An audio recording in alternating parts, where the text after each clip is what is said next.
Thank you, Aaron, and a big welcome to Morgantown. West Virginia started the season 5-0.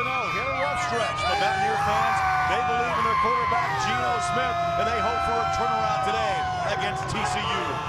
On a cool day in Morgantown, it's TCU and West Virginia on Fox. Frank Bowerjack along with Joel Klatt. So glad you're with us. Remember 3 weeks ago, West Virginia was on top of college football. They've hit a struggle. Now the question, Joel, is can Geno bring them back to the mountaintop? Well, if he's going to, he's got to start having some fun, and that's what the first 5 games of the season was for Geno Smith. That was fun. 80% completion percentage, no interceptions, 24 touchdown passes. He was riding high. He was the Heisman Trophy front runner. Hit a bit of a rough patch in the last couple of games, 58% and 2 interceptions. If he just gets back to cutting it loose and having fun, I think he's going to have a big game. For TCU, Gary Patterson brings his Horned Frogs into the Big 12 Conference, and they're going through some growing pains right now. A lot of success in the last 3 seasons, and right now, after a couple of losses, Gary Patterson is trying to avoid his first 3-game losing streak in his career at TCU as head coach. A couple of teams trying to right the ship. Something's got to give today. TCU and West Virginia, a battle from the Big 12, and it's next on Fox.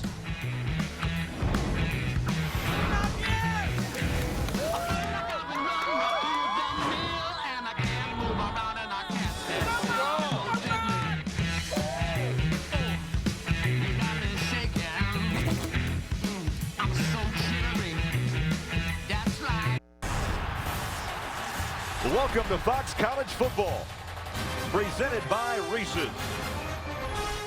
Back in Morgantown, West Virginia, Milan Puskar Stadium. Petros Papadakis, our sideline insider, and Pete, many questions this week concerning the health of TCU quarterback Trevon Boykin.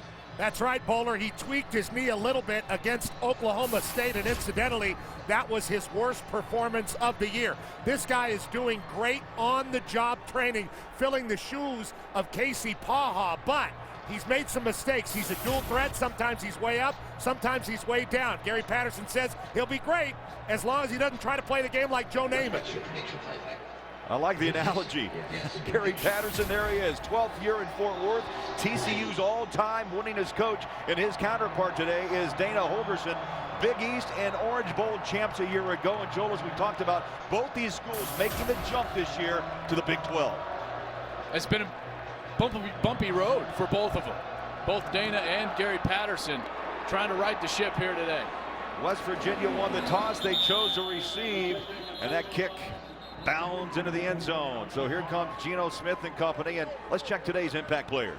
Sean Alston is going to play today at the running back position. He hasn't played in quite some time, had a deep thigh bruise, but he should be back in there and should give their running game quite a big boost. Carl Joseph, one of their defenders, a true freshman, second leading tackler on the team, savvy young player in the back end. For TCU, Josh Boyce, career leader in touchdown catches, a Biletnikoff Award watch list guy. He's the most dangerous on the outside for TCU. So here's Geno as they start on the 25-yard line. West Virginia and TCU here on Fox. Geno Smith over the middle he goes and just having fun, and he finds his wide receiver Tavon Austin. That's his 75th reception of the season. He's a senior out of Baltimore.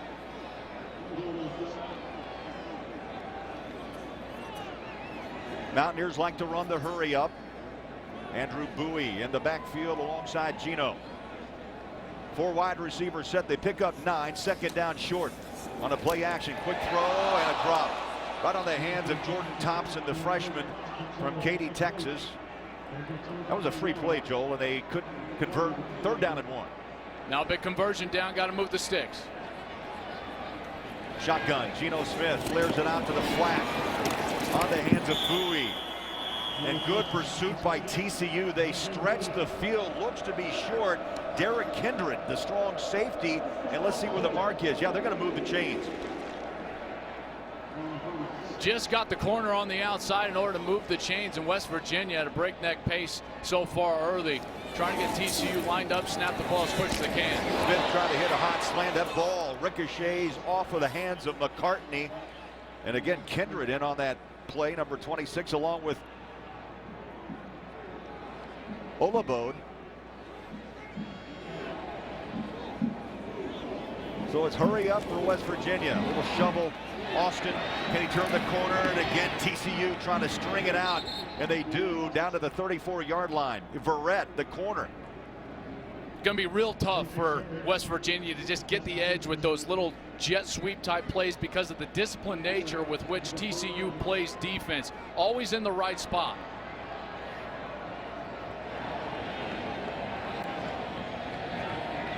They spread the field with 5 wide receivers. Underneath again is Austin. And TCU looks prepared at the 39-yard line. And TCU's defense, Petros, right now looks to have good timing on the field. Yeah, they're tackling well, and that's been the key to playing against West Virginia, guys. You have to be a sure tackler. You can't let Tavon Austin break a tackle and take off down the middle of the field. Joel, to me right now, TCU looks more like Kansas State than they do Baylor. Yeah, very efficient on defense. They just line up in the same spot. Go tackle the ball carrier once that ball is completed in front of them. Tyler Bittenkurt will punt and gets it up in a high hanger, and a dangerous fair catch at the 31-yard line by Sky Dawson.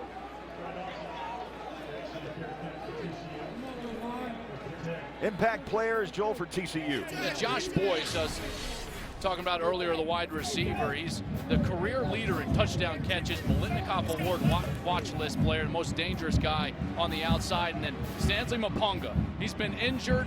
He's a terrific defensive end. He's going to be in there on passing situations, and I think he's going to create a lot of problems for West Virginia today because they don't protect the passer all that well. That's why you saw a lot of those short type passes getting the ball out of Geno Smith's hand early on that first series. We'll see how Trevon Boykin responds after being banged up last week against Oklahoma State. He is a runner by trade, and he falls forward for about a 2-yard gain to the 34-yard line. And there's Mr. Boykin, quarterback in high school, a terrific runner, nearly 1,800 yards his senior year. I like what Petros talked about earlier. All the coaches say, look, don't try to win it with your arm. Don't be Joe Namath. Just go out and run the football. They just want him to manage the game, and that's when he's been at his best for Gary Patterson and this TCU team, is when he just takes what's there. If it's there to run it, go ahead and run it. If you've got the completion, go ahead and sling it out there accurately. Wants to throw. Now he can tuck and run. Very dangerous. Nice cut.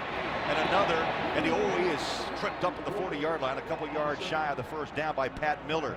So we see early if Boykin's left knee will hold up, and made a nice cut. Looks to have a nice smooth gait. I don't see any ill effects from that knee injury from last week against Oklahoma State. A couple of cuts off both legs.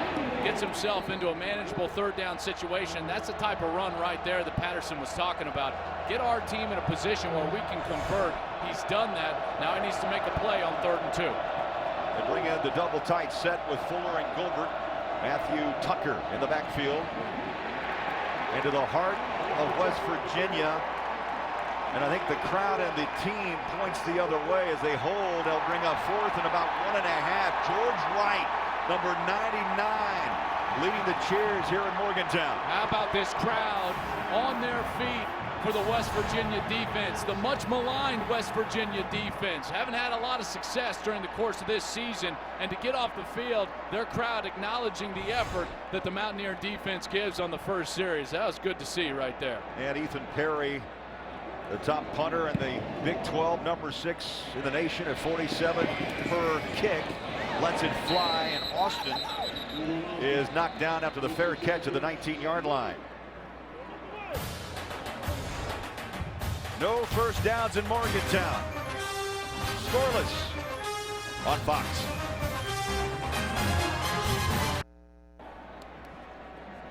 In the aftermath of natural disasters like Superstorm Sandy, the American Red Cross provides life-saving services such as meals, shelter, and mobilizing resources and workers nationwide. You can visit redcross.org or text Red Cross to 90999 to give a $10 donation. And the folks here in Morgantown, fortunate that Hurricane Sandy just kind of slid past, but they did see some snow. But our thoughts are with those in the Northeast as the ground game gets started with Dustin Garrison on this second series. And Joel, will see if they do the hurry up. West Virginia, of course, started 5-0. 2 straight losses have followed. And they have to wonder if this bye week helped fix the problem. with the Geno Smith offense. He throws near side, simple pitch and catch. It's on the hands of McCartney. It moved the chains. First down for West Virginia, 35-yard line. TCU's going to be just fine letting West Virginia catch the ball in front of them all day long and then try to rally up for the tackle. Looks like base defense on every single snap so far of the game, Craig. Garrison went airborne, and Kuntz was there, along with a host of defensive front Horned Frogs for TCU. They are very tough against the run. They allow less than 99 yards a ball game. On second down and 10, no gain. Smith. That ball may have been deflected. It was out of the backfield to Garrison, the running back, number 29. Incomplete. Third down and 10. And bringing pressure was David Johnson, number 53. Devontae Fields was also a guy that was pressuring that pocket, putting some outside pressure onto Geno Smith, number 95, the true freshman. A heck of a player. Leads the Big 12 in tackles for loss and sacks. Third down and 10. Geno Smith sets and fires underneath. And TCU is happy to give him the short stuff. Buoy the catch, but well short of the first down. So for the second straight time, West Virginia will punt. And this is a page straight out of what Kansas State did to West Virginia, and that was play really soft coverage, base defense, two safeties deep in the field. Gary Patterson saw that film, and he says that's exactly how I'm going to attack this offense, and they've had a lot of success early in the first two series.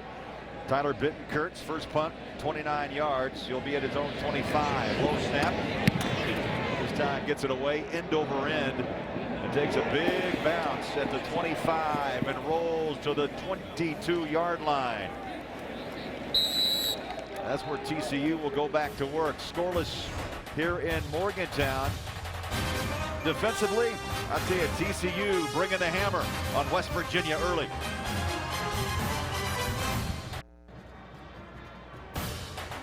Fox College Football is sponsored by Reese's Peanut Butter Cups, the perfect combination of chocolate and peanut butter. Well, last 3-game losing streak, TCU and West Virginia. It just doesn't happen often. TCU, 1998, that was 3 years before Gary Patterson became the head coach. And, well, last time for West Virginia, got to turn the clock back to 2004. It's interesting because both of them in the first game of those 2-game losing streaks, it happened against Texas Tech. Obviously, West Virginia coming off of a bye, looking to end that 2-game skid. TCU's never had another Patterson. Boykin takes a direct snap, and he flies off to the far side, picks up 5, and knocked down by Cecil Level. I like that play call because with a young quarterback, we've already seen him have the ability to run successfully against this West Virginia defense. But why not do it on first down, and now you set yourself up for the rest of the downs within this series. Now Boykin has an opportunity at 2nd and 5, looks like maybe even 2nd and 4. Not a lot of pressure on this type of a down.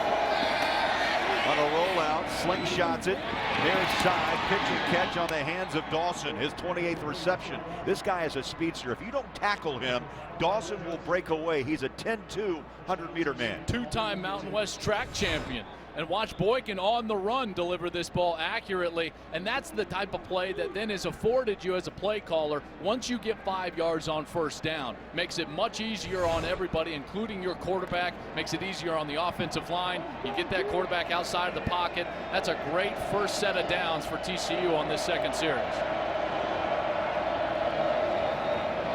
4 wide receiver set. They hand it off to Dawson. He'll try to hit the edge. He'll take his 6th carry of the year to about the 48-yard line. This is a group that has had to completely change their identity, Petros. Casey Paul early, and now Trevon Boykins late in the season. It seems like they'll be able to run the football and control it with Boykin as long as they don't make mistakes. They could really eat some clock and keep Geno Smith on the sideline, Joel. They pick up 6 as the clock actually rolls up on 8 minutes. Here in the corner, handed off, Andre Dean. The senior, high school All-America out of Katy, Texas, a transfer out of UCLA. So they're mixing it up. 3rd down and 2. They're 3rd best in the nation. As Petros, Joel, talked about chewing clock. They chew a lot of clock. Well, they do it by converting on 3rd down. holding on to the football, and a big down right now early in this game for Trevon Boykin. B.J. Catalon, the freshman, number 23, right alongside Boykin. And Boykin past the first down marker with about a half a yard to spare. And tackled by Isaiah Bruce. How about that push up front from the offensive line? Doing a nice job of getting the edge cut down. Watch the end. Collins, the tackle here on the outside, and he gets on the outside and then cuts down the linebacker. That's the block that allows Boykin to cut up into the middle and ultimately get that first down. So it's just a short yardage run, but good execution on the up front offensive line from 69 Collins. TCU inside West Virginia territory. Matthew Tucker now in the backfield for the Horned Frogs. Boykin wants to throw, steadies his feet. He can run, cuts it 50, and then back to the line of scrimmage, maybe a half a yard to the 48.5. Isaiah Bruce with another tackle, the strong side inside backer. It's a nice start for West Virginia after a first down. Creating a play where they get TCU behind schedule. An open field tackle for the Mountaineers, something that they've worked on all week long with the bye week, getting those offensive players down to the ground in the open field. They've struggled with that mightily, but now they've got an opportunity to put pressure on the quarterback at 2nd and 9.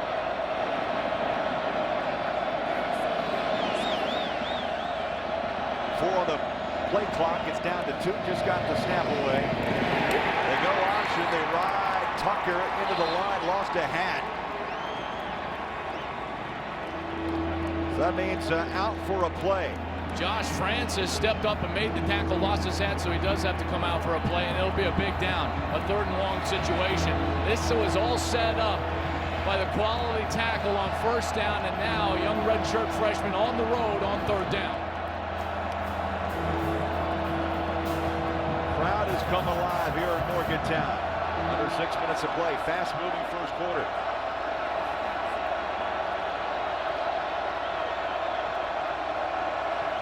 Boykin, shotgun, slings it wide open. Inside the 40-yard line is Josh Boyce. Boyce is the TCU career leader in touchdown receptions with 20. That is now 29 straight games that Boyce has made a reception. Well, and 3rd down defense has not been a strength of West Virginia. 52% conversions they're giving up. That's 117th in the country, and it's because of defense like that. Just all the time in the world for the quarterback, lots of cushion for the wide receiver, and it's the best wide receiver that TCU has, Josh Boyce. Just no pressure by the Mountaineers defense on a critical 3rd down. Grabs his 45th catch of the season before the pads are popping. Matthew Tucker took on the whole front line of West Virginia and earns 2 yards the hard way to the 31. Yeah, hard-nosed drive right now. You know, the only real big play that Boykin has had to make from the pocket is that last 3rd down conversion to Boyce. Other than that, they've been chewing up the clock, chewing up the yardage. They've run option, both the short side and the wide side, and that offensive line seems to be developing a little bit of a rhythm right now against the Mountaineer front. This will be the 10th play of this drive, and the clock is about 5 minutes in. 2nd down 7, play clock at 6. Boykin looks one way or the other. That ball is out of his hands. It's still loose. And TCU, they cover up at the 29-yard line. We'll see it on the replay. I don't know if that ball was deflected or that ball just popped out of his hand. Yeah, I think it popped out of his hand when he reached back to throw it. As we take another look, I don't think his hand was moving forward. It just on the backswing, if you will, it falls out of his hand. Boy, that was awful close, kind of right at the transition between going forward and still going up. They ruled it a fumble, and now TCU fortunate that they were able to get the recovery. 3rd down and 8. Again, the crowd comes alive. 5 on the play clock. It's down to 4. And they got it away. Low snap. Boykin stands pressured. Oh, beautiful catch. They're going to rule it complete. 24-yard line. And how about the stretch of Josh Boyce? Well, it was a great play by Josh Boyce, but Boykin got drilled in the pocket. You talk about a young kid standing tall. Kyle Rose comes in and bang, right in the sternum, and he delivers a great ball on the outside. Oh, look at this camera right on top of it. Boyce, 2nd reception. He had 7 grabs in that loss to Oklahoma State last week for 74 yards. And he's been a big factor so far in this series. Andre Dean checks in the backfield for TCU. Fresh downs, 1st and 10 at the West Virginia 24. Wide open, over the middle, inside the 5 goes Brandon Carter. And again, a soft coverage in the secondary for the Mountaineers. And the rhythm from the quarterback, Boykin, hitting his wide receiver, Brandon Carter, in rhythm. Watch, right when he turns out of his break, that ball is in the air, on target, on the chest. No one even close to Brandon Carter. And now 1st and goal for the Horned Frogs. 13th play of this drive. It's covered 76 yards. Boykin's been perfect from the air. On the ground, pushing the pile, and a touchdown, TCU. Matthew Tucker rumbles in for his 3rd touchdown, and the Horned Frogs strike first.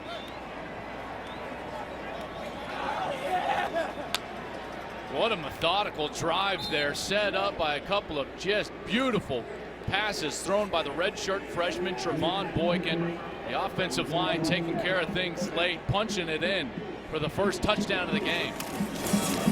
BAT chip shot for Overchrome, the freshman from Arlington. And TCU, impressive drive. It was fueled by this great grab by Boyce. And then Tucker took it in behind his big front line. And the Horned Frogs up 7 on Fox.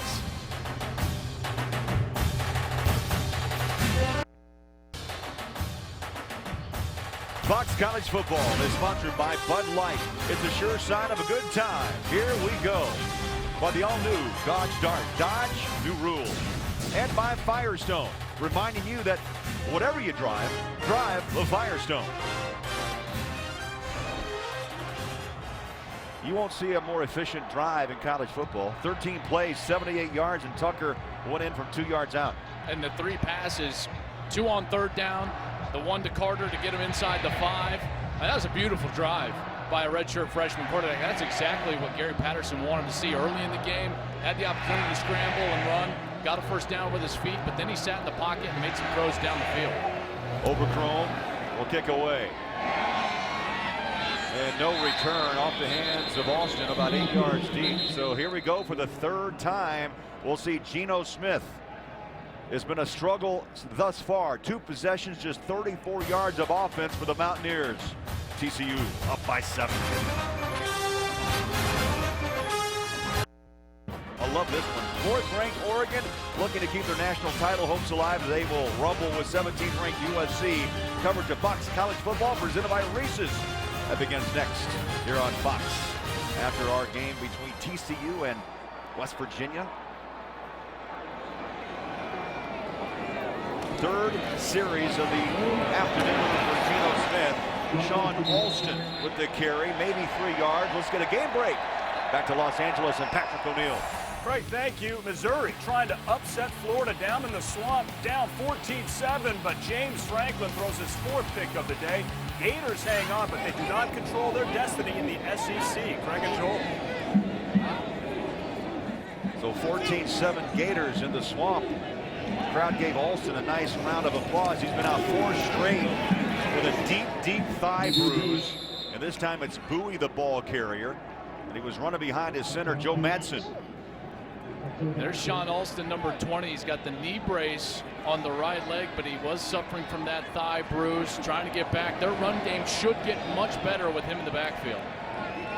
3rd down and 3. Mountaineers need to push the chains for a 1st down under 2 minutes of play in the 1st quarter. Geno Smith dancing his feet. You can see him just kind of impatient, and that ball is incomplete. Olabode, terrific job coming up from his free safety spot to bat that ball away. I thought that ball was thrown late by Geno Smith because Tavon Austin was sitting on the sideline for quite some time waiting for that ball, and that's what allowed Olabode to come get over the top and bat that ball away before it got to Austin. So Geno's got to find his rhythm right now on offense. This Mountaineer offense doesn't look anything near what they were when we were here a few weeks ago when they played Peyton. Kurt, 3rd punt here in this quarter. Takes a bounce inside the 30. And West Virginia covers up. Now they're pointing that someone or a TCU player touched that ball on a bounce. The officials say no, and the ball is going to be placed down to the 25-yard line.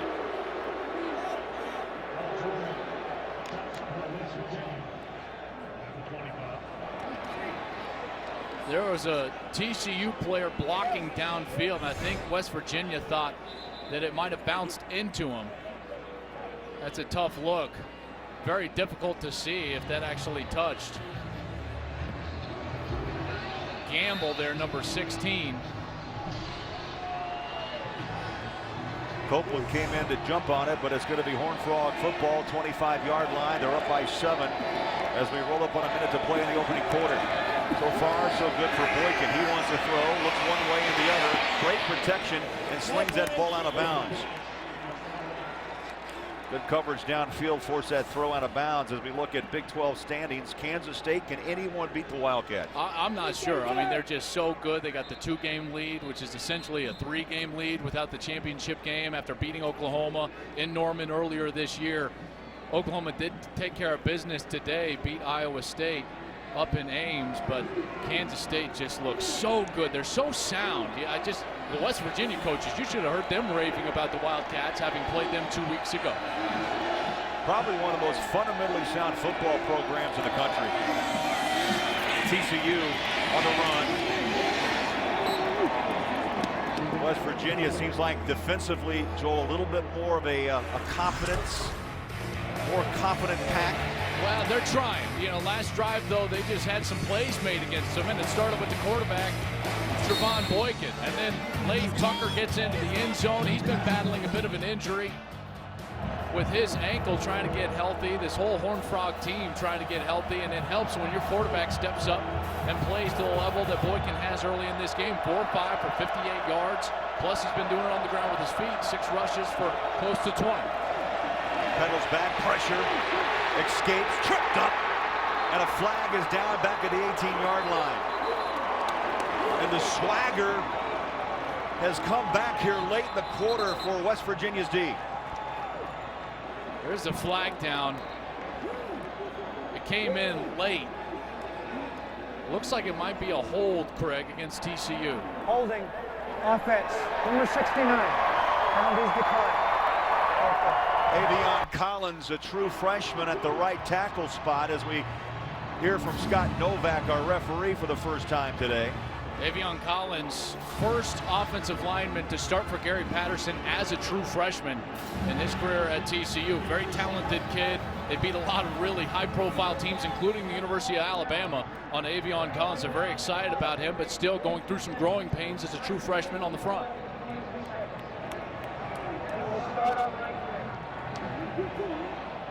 So they reset the game clock from 15 to 22. It brings up a punting situation on 4th and 16. Ethan Perry at his own 5-yard line. Here comes West Virginia, bringing the house. Just got the kick away. High bouncer. And it's taken at the 34-yard line by Tavon Austin. Today, our Fox Sports broadcasters and college football head coaches around the country, they're wearing commemorative label pins to celebrate National College Football Day. Joel, 143 years ago in New Brunswick, New Jersey, a game unlike anything seen before was played as Rutgers defeated Princeton. You know the final? 6-4. The players that day left a lasting legacy that would evolve into intercollegiate football that we know today. I did not know that score. 6-4. Should be the final play of the quarter, up high, and the catch is made by Austin near a first down. And we'll see if West Virginia can't get going offensively in quarter number 2. 15 minutes are done. TCU on the road, up by 7.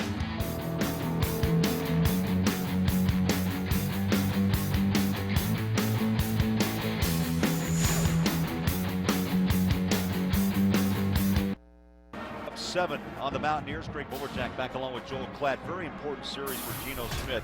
The first 3 series, all punts in the first quarter. And this offense in the first 5 games of the year, I mean, they were They were the best offense in the history of college football. Geno had thrown 24 touchdowns, no interceptions, and they have not found any of that rhythm since then. Last 2 games, Geno Smith 58%, a couple of interceptions, and now they're having a hard time against this TCU defense, and they've got to him again, getting the quarterback to the ground. Tripped him up around the ankles, led by big number 97, John Kuntz. We got a flag down at the 45.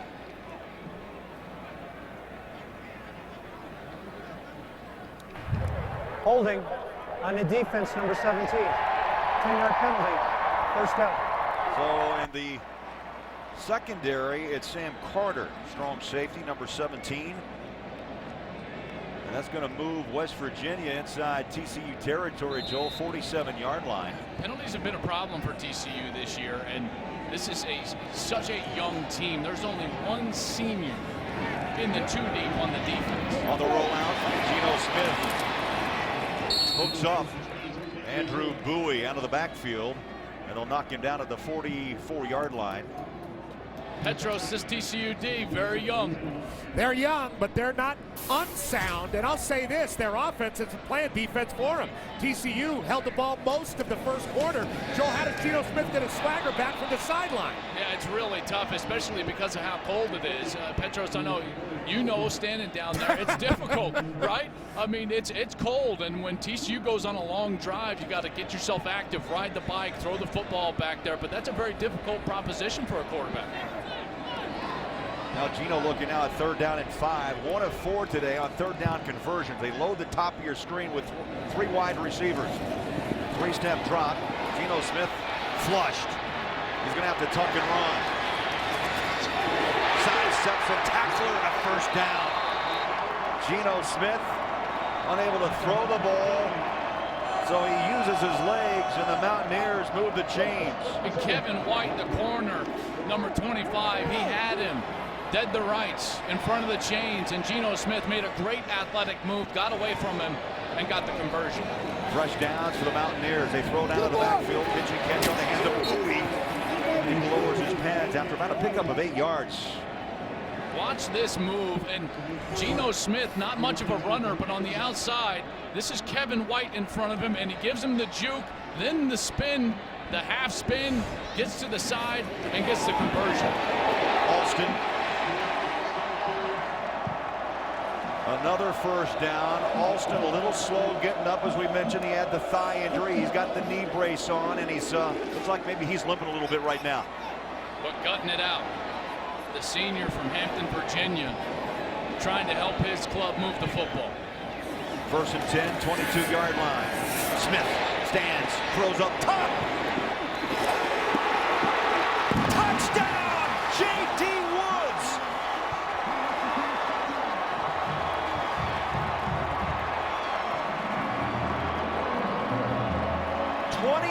yards. And J.D. Woods wrestled that football away, or that was an interception. Olabo had good coverage on Woods. And J.D. Woods with a touchdown, his 3rd of the season. And the PAT by Bittenkurt. He's now 40 of 41, and we're tied in Morgantown.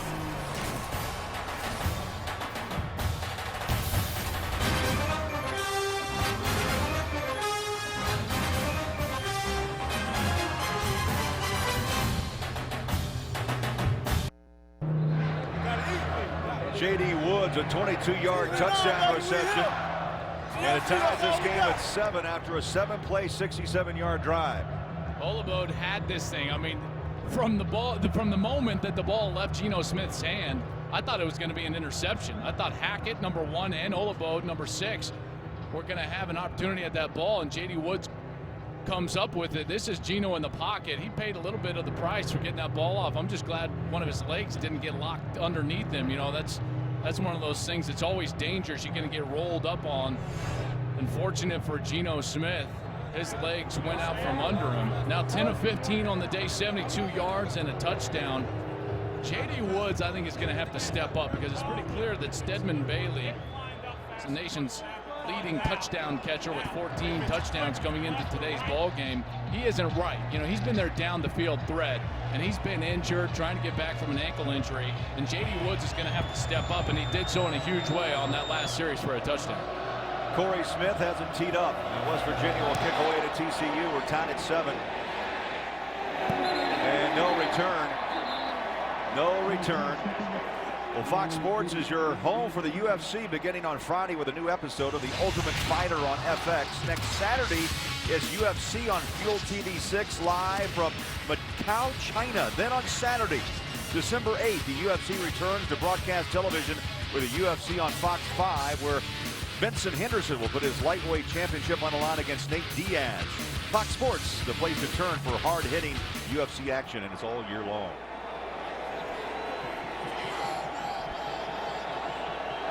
7-7 our score. Just under 13 and a half minutes of play in the half. Nice run by Andre Dean. Down at the 31-yard line. That ball popped out, Craig, but they ruled him down. I think it was absolutely the correct call. It looked like he actually hit and slid before the ball popped out. And how about TCU now working with a little tempo? Yeah, they waste no time. Dean hits a pile, maybe a yard.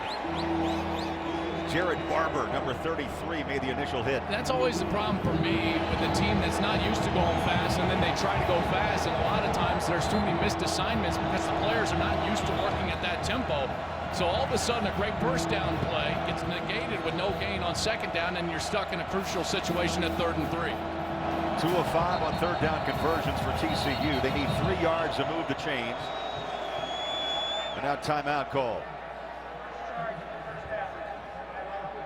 You make a great point. If you're not used to the hurry up and you try to throw it in, it can get you off center a bit. 7-7 our score in Morgantown.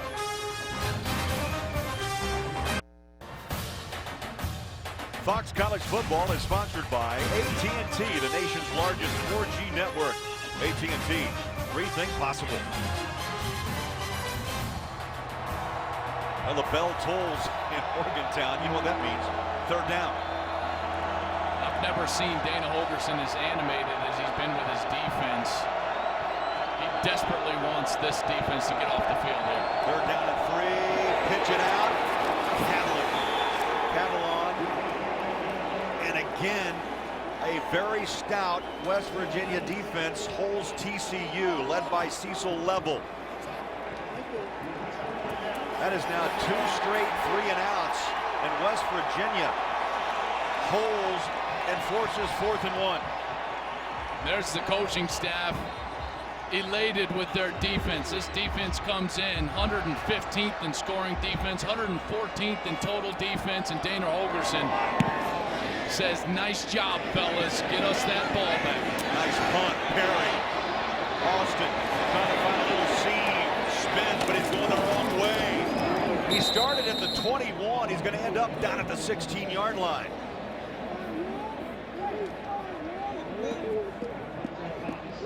Well, West Virginia's defense confidence has slowly returned.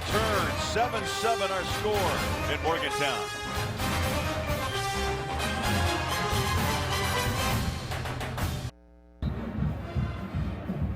Back in Morgantown, and it's time for the Aflac trivia question. Joel, only Heisman Trophy winner in TCU history.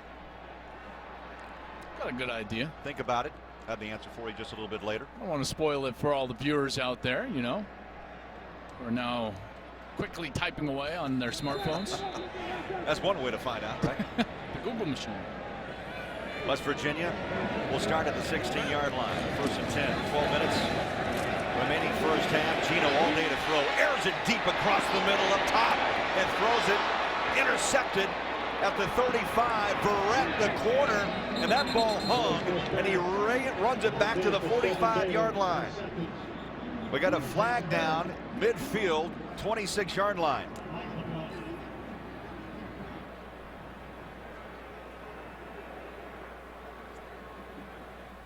After the interception, personal foul, unnecessary roughness on West Virginia, number 77.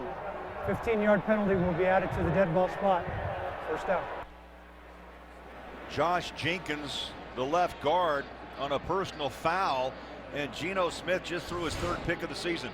And this was a bad interception. This is the route. It's going to be a post route, and it's double covered from the top of the screen. A big play action fake in the backfield, and nobody bites. The TCU defense doing a great job of staying with the route. It gets passed off to the safety, and an easy interception for TCU. That was an ill-advised throw for Geno Smith. He cannot throw that ball in that situation.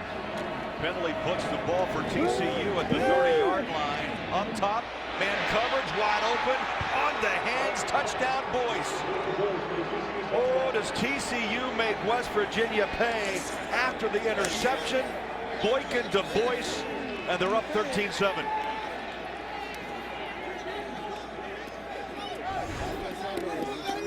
And Boyce adds another touchdown to his record-setting career. The TCU leader in touchdowns caught, and that one was easy. Very creative play-action pass in the backfield. That's a nice, creative way of getting people open in the back end. Dana Holgorsen cannot be happy. He gets the 3rd down stop. His quarterback turns the ball over and then watches his defense get a touchdown thrown on it on the very next snap.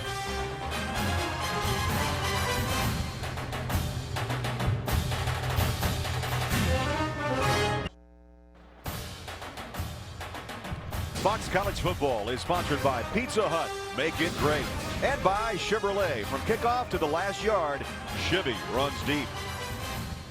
Beautiful view of Morgantown, West Virginia. Yeah, there's some snow in the hills. That was courtesy of Hurricane Sandy. A lot of rain in the area as well, but nothing like it was up north. Trevon Boykin and TCU really taking advantage of a bad mistake by Geno Smith and Petros. Dana Holgorsen was livid with his quarterback coming off the field. He didn't like the throw. He didn't like how it hung up there, Joel, and he really didn't like the fact that Geno Smith didn't chase the ball and didn't jog off the field. Very animated is Dana Holgorsen. Now, he usually is, but he's been animated with both sides of the ball with West Virginia today, especially on defense. I think he feels the pressure of this losing streak for the Mountaineers. They didn't expect this. Well, and he should be livid. A lack of effort should always be criticized by a coach. That's the only way you keep your credibility. Overgrown the kick, taken by Austin, hits the edge, breaks a tackle, 25-30. High steps, stops and goes, and he's out of bounds at the 31-yard line. Little nifty move on that far side. He is special as a return man. He got them started offensively, or at least on the scoreboard against Kansas State. They were getting beat badly in the first half, and he took a kick back 100 yards against the Wildcats. How about this move? I mean, just to stop on a dime like that, he actually stepped out of bounds. But that's just incredible athleticism. He's their weapon right now because Stedman Bailey is just not right. Number 3, their wide receiver, is the nation's leading touchdown catcher with 14 touchdowns. He's just not right. They got to get the ball to Tavon Austin in space. This drive will start at the 34-yard line. They load up the backfield. Let's see what type of approach Geno Smith goes. This time on the ground, Alston, as we mentioned, banged up. He'll pick up 2 past the 35-yard line. I tell you, my respect for Sean Alston is going through the roof because you can tell he is hurting right now with that thigh bruise, limping in motion right now, and yet still out there. Smith throws underneath and a first down. That ball comes out. They're going to rule it now incomplete. So J.D. Woods, who had that touchdown catch, takes a hit from Kevin White and loses it. Incomplete. Petros, there's just no rhythm right now. They tried a little curl route, but TCU is always there. They're just fundamentally sound in the right spot. Joel, how did they get the ball downfield? Their longest play from scrimmage was 13 yards against Kansas State. How does West Virginia get it downfield like they've been doing? I don't know if they can. They tried on that last series. It backfired tremendously with that interception. They got to keep it underneath to a guy like Bailey or Tavon Austin. Underneath they go. First down. Copeland, the freshman,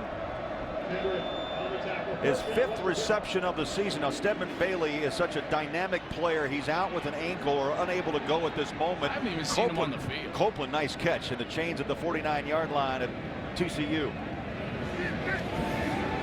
Geno Smith, good protection, throws in traffic. dangerous toss, but it's completed the 44-yard line. Bailey is the top wide receiver. He's at the top of the screen, and we just haven't had an opportunity to say his name at all whatsoever. Top of your screen, there he is, and he's got 14 touchdown passes this season, and people are just taking him away at this point. Dustin Garrison weaves his way to the 43-yard line. Bailey was kind of doubtful. He healed up, though, they thought, during the bye week. He's had a bad ankle. Came in with 59 receptions, 800 yards, and the nation's leader, as you mentioned, with 14 touchdown receptions.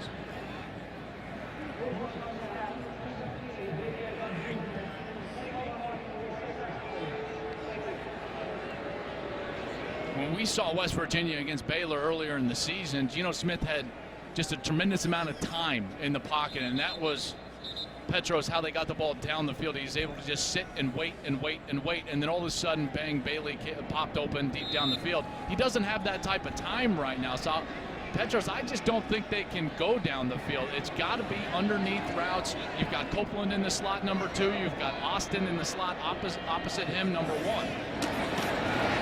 They hand it off to Austin. Little shovel. Oh, what a turn on a dime! Hits the midfield. Coming the other way. 20, 10, 5. Touchdown, West Virginia.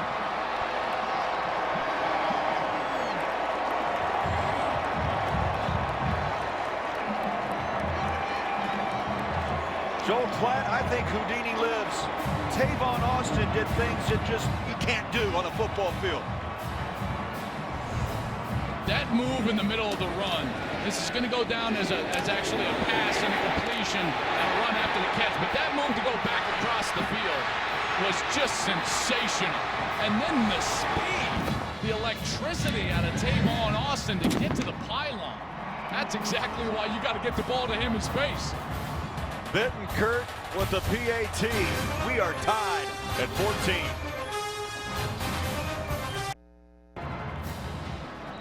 "43 yards of magic. Tavon Austin, 14 all. 6 plays, Joel, 66 yards, 43-yard touchdown catch. That's the ruling. And West Virginia, after those 3 straight punts to start this game, they've come back with 2 straight drives with touchdowns. Can't get over that run. Oh, I guess it was a run after the catch. I mean, it felt like a handoff, right? You know, it with did. that jet sweep, but I mean, my goodness. Tell Tavon Austin is fresh after that bye week. kick is away, short, taken at the 2-yard line. Dawson. He's tripped up at the 22.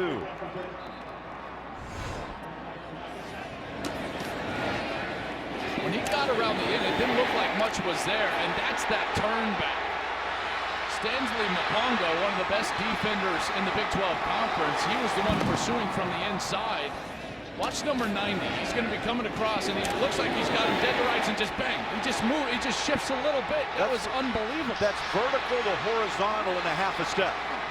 And then the speed, the straight ahead speed to get to the pylon. Oh, he's a special player. Under 10 minutes ago, first half, little throw out to Catalan, freshman. Oh, you heard the pads pop at the 26.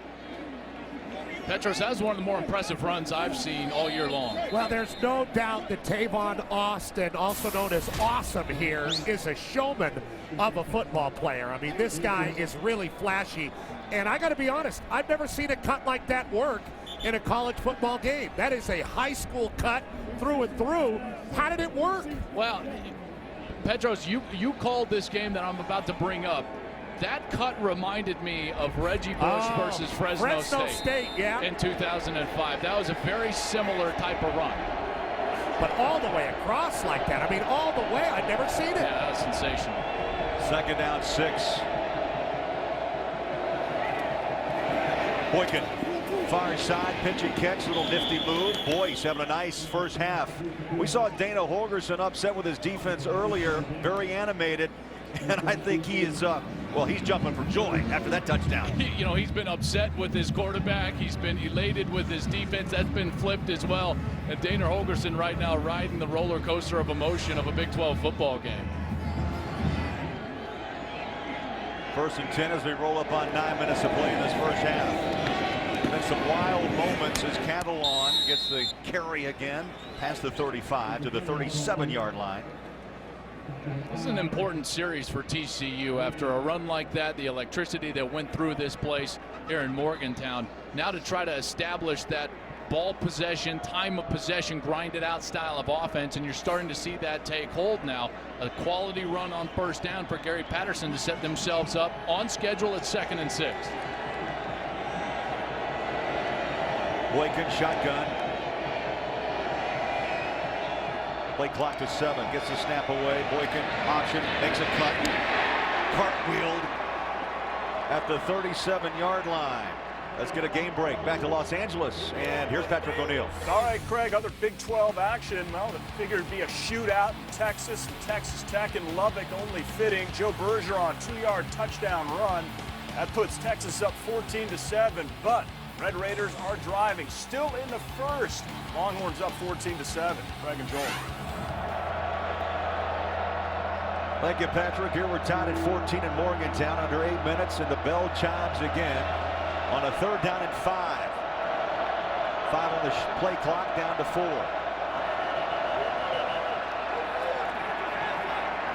Got a flag. False start. Under 56. 5-yard penalty. 3rd down. Oh, a false start. That was Joey Hunt, the backup center, true freshman from El Campo, Texas. Moves to offense from defensive tackle earlier this season. Now he's in the ball game. I mean, this is the youth that TCU is dealing with. He's a backup center having to play out at the guard position with James Fry solidifying that center position, who is the only senior up there. TCU pitching 50% on 3rd down conversions, 3 of 6. Boykin in the pocket, pressured, lets that ball fly. It was maybe deflected the line of scrimmage, but it floated. Incomplete. And now the pressure, West Virginia, you can tell, playing with much more confidence on the defensive side. It's a high-risk, high-reward style of defense where they're going to pressure quite a bit, and Boykin had the brunt of that on a 3rd and long. Azima is the one that got in there to hit him. He's trying to find Boyce down the field, was unable to do so. And then they got a punt away. Punt, fair catch. See flags. You clearly saw the arm up, waving for the fair catch, and then the contact was made. That was gamble, and he gambled.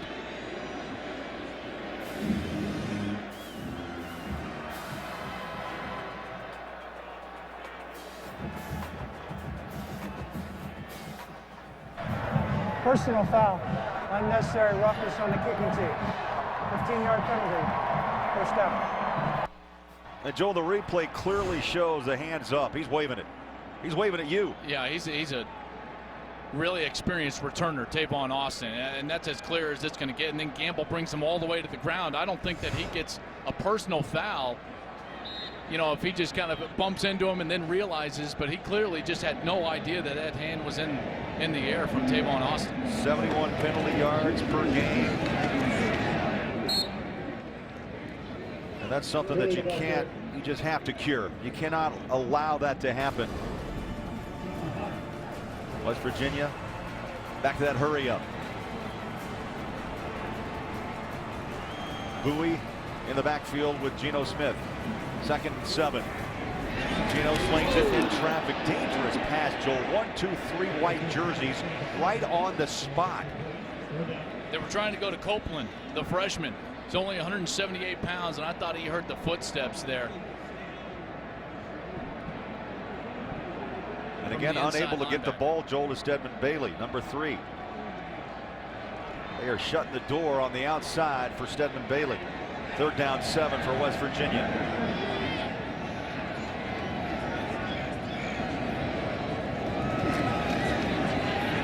Geno Smith looking his way, throws up top, and that ball through the hands of Copeland.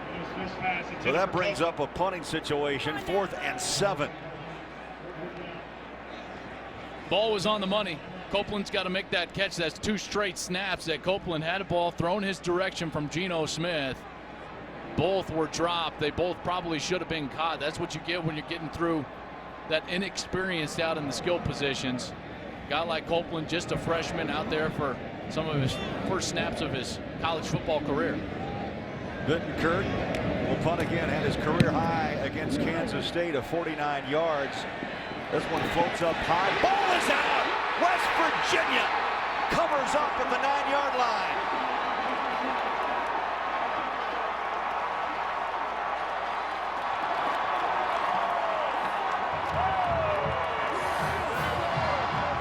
Nana Kyram, freshman, Johnny on the spot, special teams. He was a 3-star prospect and a track champion in high school. He's the anchor of his relay team in high school, and that's why he was down there so quickly and able to take advantage of a huge TCU mistake. This is a program built on sound play, much like Kansas State under Gary Patterson the last 10 years. And they've made a couple of big mistakes here in this second quarter. Geno Smith with a 1st and goal, throws it to the flat. Bowie hit hard out of bounds, and they'll mark him at the 5-yard line. Here's the fumble. He never got it. No. You see that ball was never secured by the punt returner, Sky Dawson, the senior. And now West Virginia with Bowie heading to the end zone. Boy, I thought he almost broke that tackle. Didn't you think he was going to get into the end zone? At the 2-yard line, Bowie, a 188-pound sophomore out of Jacksonville, Florida, came in averaging about 4.8 yards a carry. And now 3rd down and goal. They'll place the ball just inside the 3-yard line.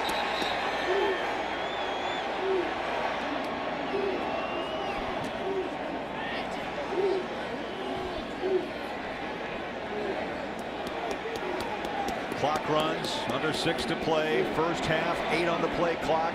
It rolls down to 6. Geno Smith under center. Takes the handoff, play action on the rollout. Geno Smith heading to the sideline. Hurdles in, short at the 1-yard line. The pursuit by TCU. Kevin White came in strong. It's going to be 4th and goal. West Virginia lines it up. Geno Smith under center.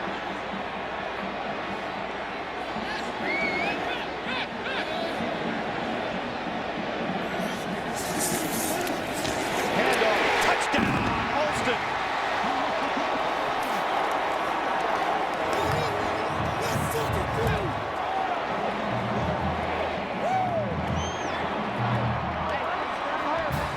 Alston running on one leg. Rumbles in and puts West Virginia on top.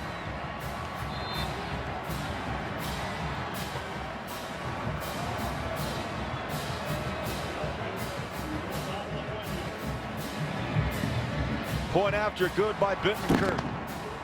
And West Virginia struggled early. They've got a 21-14 lead, and Dana Holgerson pumps the fist. It's a 7-point lead for the Mountaineers.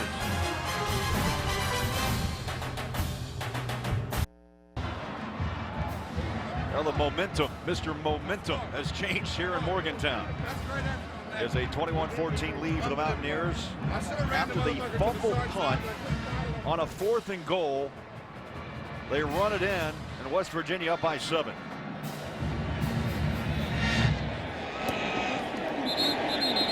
Sky Dawson, no return, 5 yards deep.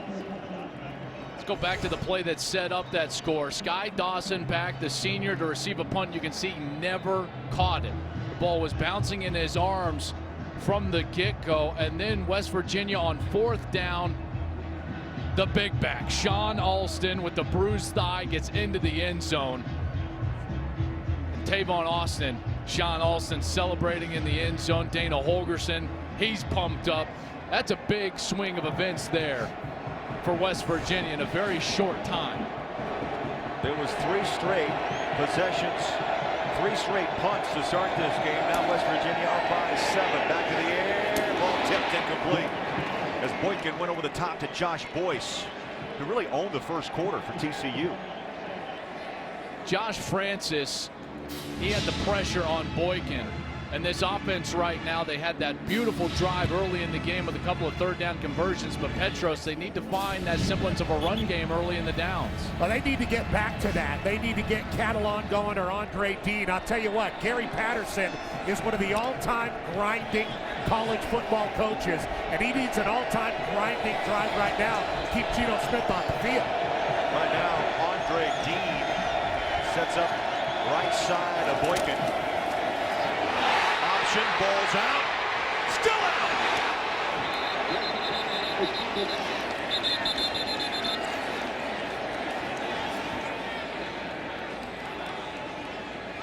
And it looks like Dean was able to cover up and get that ball back for TCU.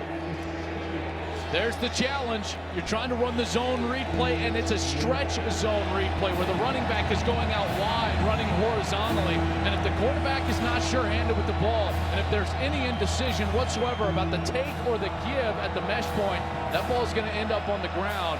And now TCU in a very precarious situation. 3rd and 19. Look for some pressure here from West Virginia. They've been getting after it all day. This is a prime spot to get after the quarterback. 4 wide receiver set. Boykin shotgun. 3rd down and 19. Pressure. Boykin throws up top, and it's incomplete. He was looking for Brandon Carter, and now the Horned Frogs will have to punt down 7.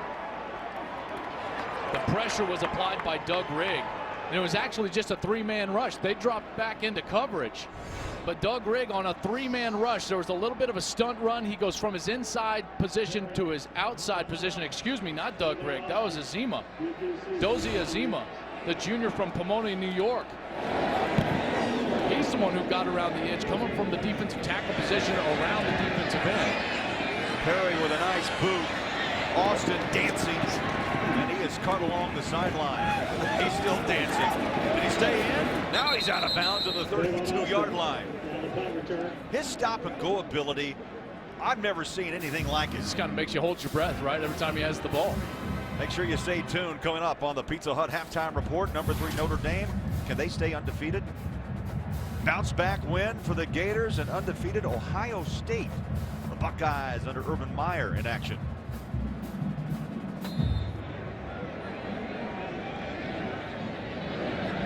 Mountaineers start this drive at the 32-yard line with Dustin Garrison in the backfield. And Geno Smith.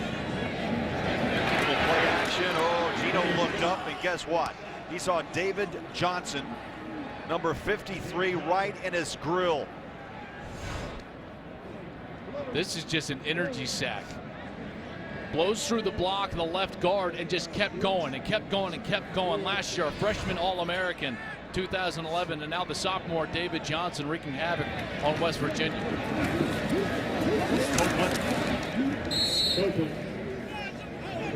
To the 30-yard line. There was Johnson again with the tackle. He's running all over the field. He's going to take a break now and head to the sideline. But David Johnson, the sophomore, he's done a heck of a job, number 53 so far in this ball game. He's one of those high motor, high energy defensive linemen. Coaches love those type of guys. He presses the pocket from the interior. If the offensive line is not very stout at the guard position in pass protection, he can actually get to the quarterback like he did a couple of snaps ago.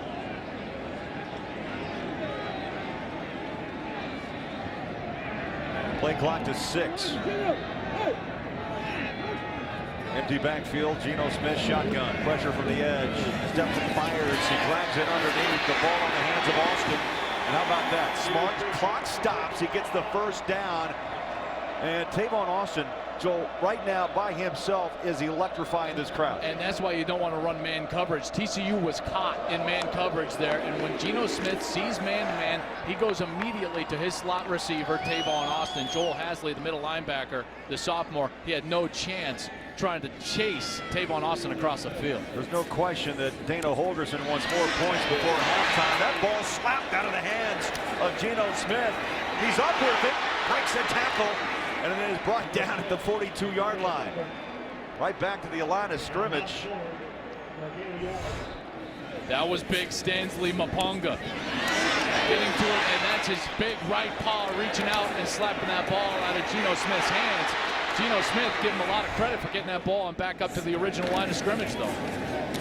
Quick throw, far side. Copeland. And powers his way near the first down. They're going to mark him out just about a yard shy. A host of white jerseys from the secondary. You talked about Mapunga. We were told he's going to play in situational plays, but he's been out with foot problems. Harrison. Looks like he's short there. Short by a yard. Yeah, they're going to keep him short by a yard, and at a minute 18, Dana Holgerson's got a huge decision to make. He's going to go for it.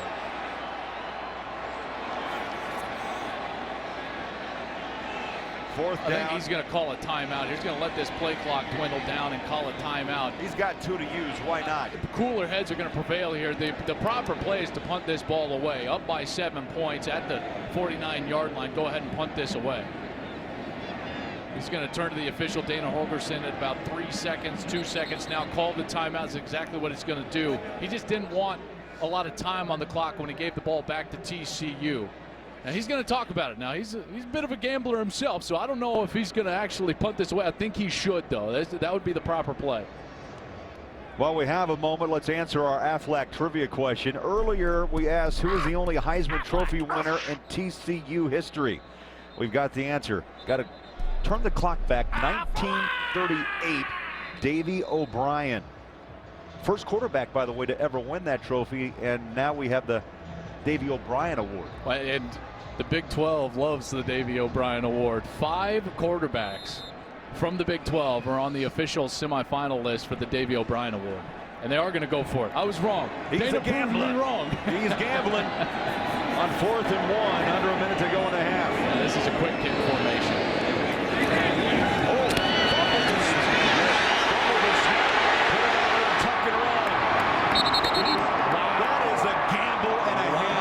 Especially when your quarterback fumbles that snap, and for a moment you had to hold your breath. He wasn't going for it. Derek Kindred, the true freshman, number 26, he was the one that was running in on Geno Smith and missed the tackle. He was going to quick kick it.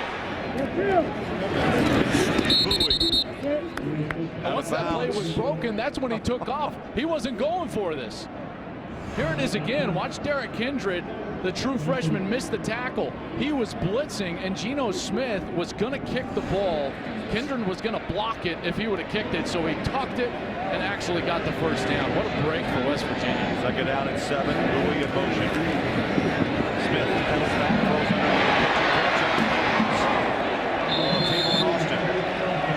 TCU's got to do something about this matchup. They've got Joel Hasley, number 36, matched up on Tavon Austin right now, and that's a matchup that they will not be successful in, and they've done that. They've switched them over to now on Copeland side, top of the street. Fresh downs, first and 2. Smith from behind.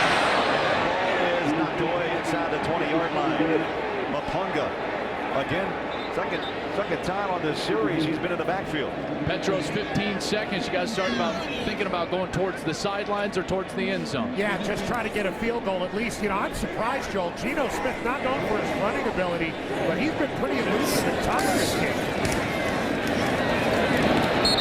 This time it's on the ground and tripped up is Bowie. I don't know if they're trying to set up for a field goal try on the near hash.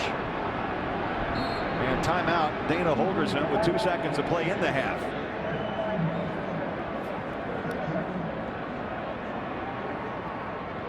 So make sure you stay tuned. Coming up, it's a Pizza Hut halftime report. Aaron, Joey, Eddie, busy day. I mean, this is week 10 around college football. We've known for a long time November 3rd was going to be a fantastic day in college football. Those games tonight going to be absolutely tremendous. We got a terrific game here brewing, 21-14 here, heading in to halftime with a potential field goal up from Tyler Bittenkurt. You look at his numbers, Joel, 3 of 5 field goal attempts this season. He's 41 yards is his longest. He's had 1 blocked and has not put a leg on a football in the last 2 games.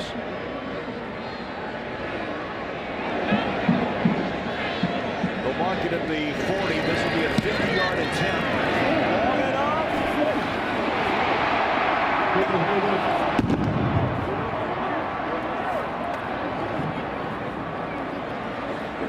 So from 50, Bittenkurt misses, and West Virginia heads to the locker room. And after a slow start, the Mountaineers lead by 7.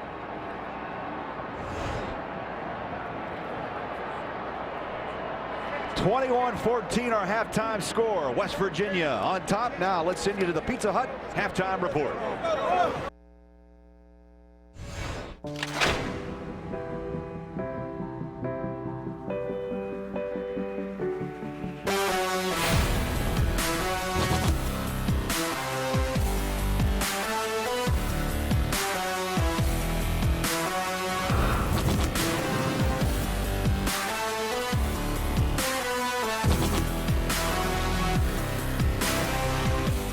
Welcome to Fox College Football, presented by Reese's. Just moments away from quarter number 3 here at Morgantown. And after a very slow start, TCU and West Virginia, the Mountaineers on top 21-14. Craig Bullerjack and Joel Klatt, and turnovers really hurt both these clubs in the first half. Because points off of turnovers on the opposing side, and it started with Geno Smith with a really poor throw down the middle of the field that was picked off by TCU, and they took advantage. This was the post pattern that he was trying to get to, well off the mark, and right away, Trevon Boykin, bang, he finds his wide receiver in the end zone for the touchdown. Now, this was later in the half. The fumbled punt, which led to a 4th down attempt, and there's Sean Alston finding himself in the end zone and a 7-point lead for West Virginia. So the team that takes care of the football best in this second half is going to have a great opportunity to walk out of here with a win. You look at the first half numbers, a lot of plays were snapped in half number 1. 46 by West Virginia, 31 by TCU. The ground game, Joel, really kind of non-existent in the first half of play. But you're right, the turnovers hurt and helped both these teams in the sense of getting points off those turnovers. 21-14 as we start the third. Now, you got to credit the offenses as well, because they took advantage of those opportunities. Trevon Boykin finds his wide receiver, Josh Boyce, and that was Sky Dawson who dropped the fumble. He's back deep now on the kickoff. We wonder how he's going to shake off that effect of losing that fumble that led to the Mountaineer touchdown. The TCU will have the football as we start the third quarter. And Boyce, 4 yards deep, brings it out. Skips out of 1 tackle, but cannot escape at the 20-yard line. And Petros, you talked to both coaches. Let's start with West Virginia. I'm guessing Dana Holgorsen has kind of a mixed emotion about this first half. You're right, Bowler. You guessed right. He likes the way his defense is playing. Doesn't think they're making enough plays on offense. Wants the backs to pick up their feet. Now, Patterson on the other side, he was happy, but he does not want his offense to be in 3rd and long situations. That hurts the young quarterback. And defensively, he doesn't like the way they're giving up the big play. Obviously, that's the formula to beat West Virginia, Joel. Keep them in front of you and tackle. Yeah, they got caught in man coverage a couple of times, and that really hurt them in the first half. He's going to have to stay out of that, be in zone the rest of the game. Boykin starts his half on a play-action toss, and it's Cam White with his first reception of the afternoon at the 25-yard line. I thought West Virginia in the first half did a great job of getting to the young quarterback, Trevon Boykin. Whether they were getting to him with the ball and actually sacking him or not, he was constantly under duress. Now, he made a couple of nice throws down the field, especially 2 on a scoring drive on 3rd down. But that constant effect of pressure is going to cause Trevon Boykin to have to step up in the pocket and really play with some moxie in this second half. 3rd down and 5. Tucker, the ball carrier, finds a hole right side. 1st down and more. 40, lowers his pads, and he'll get to the 45. Now, was he different because the ball didn't come out? The ball is out. West Virginia recovers. Jared Barber, number 33. That ball was out on the turf. Carl Joseph made the hit. Barber covered up. Mountaineer football. Carl Joseph, number 8, the true freshman, comes all the way over. This will be a great look. Boy, that was close, but it did look on that first look, Craig, that the ball was coming out before Tucker's elbow actually hit the ground. I'm sure that they're going to take another look at this because it was that close, and they will. So they'll go upstairs and review this. Now, of course, Matthew Tucker, the senior, he's battling an ankle injury. You saw actually in that clip, his right ankle wrapped up very tightly. Been trying to stay on the field. He's been in and out of the lineup. This is what the replay official, Terry Turlington, is looking at. Boy, it looks like that ball was loose before that elbow hit the ground. I think this is going to stand up. There's just not enough evidence to overturn this for the TCU perspective. He turns his back here. That ball right there. It's coming out it's before out. that knee hits. That right knee was the first thing to actually hit the ground. That ball was coming loose. I would agree. And his official review. If this play stands, the second turnover in this game for TCU. And Petros, right after we start saying that they can't turn the ball over, here's the official call here. Field is confirmed. Fumble recovered by the defense. Petros, we just got done talking about the turnovers and how in the first half they were really taking advantage of from the West Virginia perspective. Yeah. They got, and then bang, they put the ball on the ground on the very first series. On the road in a conference game, you can't do it, and that's tough for Tucker. He's been playing great. He's had a great career, but he's injured, and it's hard when you have an injury to think about ball security. And Petros' drive starts inside TCU territory, 46. Pitch and catch, Austin, and he's tossed down. I don't see a flag. You get a little chippy out there. Petros, interesting what you just said. You're running back yourself. When you're injured, it's tough to think about ball security. What do you mean by that? Well, you're worried about that injury, and you're thinking about it when you hit the ground, and you're not thinking about holding the ball. I mean, we might see it also with another guy coming off an injury for West Virginia, Sean Alston, who had a pretty good first half. I mean, you said it, Joel. He's dragging that leg around. But when you have an injury and you're banged up around this time of year, you think about the injury sometimes a little more than you think about your assignment. Also just picked up a first down at the 36-yard line of TCU. Play action, Geno Smith throws, incomplete. Wanted Tavon Austin, and again a dangerous pass, Joel, and he tried to force that in. He very much tried to force that in. Joel Hasley, here's the middle linebacker. He has him kind of face guarding him right there. Olabode was right over the top, so he can't go over the top either. That was double coverage on the best player for West Virginia. Austin trying to hit the edge, turns the corner, flags out, and he's bumped out of bounds inside the 35-yard line. Fields. Holding. Offense. Number 67. 10-yard penalty. Second down. That's the left tackle, Quentin Spain. Devontae Fields, the true freshman. He right away, he's kind of on a knee and he's looking at the official like, come on, where's that flag? I know I was held. And sure enough, it came out. Devontae Fields, he is a heck of a player now. Joel, he is special. Freshman, true freshman, Martin High School down the road from TCU in Arlington. And he was an early commit. Yeah. But he was a high, big-time recruit. Could have gone anywhere in the country. Anywhere in the country, and wanted to stay close to home, very close with his mother. Went down the road to TCU. Second down at 20. Geno Smith dumps it out. That's Copeland with the catch. I thought he was going deep. Did you notice he kind of pulled back a little bit and went underneath?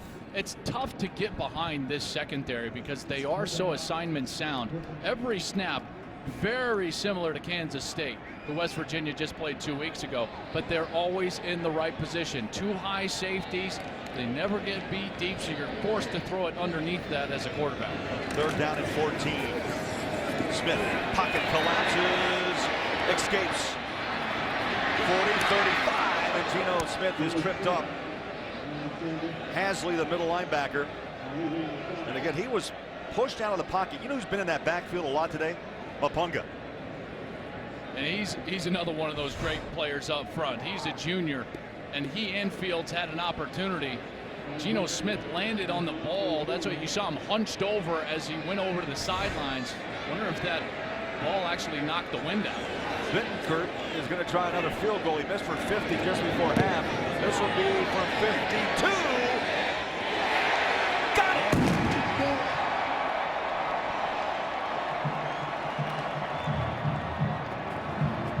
He came out early. He was hitting them from 40-45 before we started the second half. And from 52, it's a 10-point lead for West Virginia.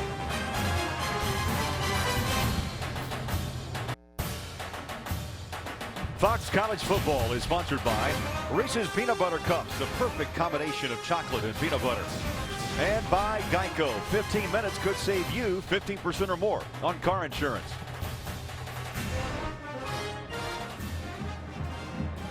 52-yarder. Geno Smith cracking a smile. It was not that way early, Joel Klatt. First 3 possessions ended up in punts for West Virginia. They've got a 10-point lead. Last drive, 6 plays, 11 yards, and they got 3 more points off the turnover. Yeah, they've had the benefit of getting those mistakes, those turnovers from TCU. Dawson. Nice run back to around the 25-yard line. Let's get a game break. Back to Los Angeles, and here's Patrick O'Neill. Okay, Craig, thanks very much. Pitt at number 3, Notre Dame. This was supposed to be a cakewalk for the Golden Domers. Ray Graham, 16 yards. Pitt, incidentally, only 75 miles away from Morgantown, and they lead 10-6 late second quarter. Greg and Joel still work to do for the Irish. Notre Dame, that perfect season kind of wobbling a little bit. Now TCU with work to do. They got off to a fast start. Now down 10. First possession of this third quarter, and not much. Maybe a half a yard past the 25. This defense has just flat played so good today as compared to what they have been for the rest of the season. Joe DeForest, the defensive coordinator, first year from Oklahoma.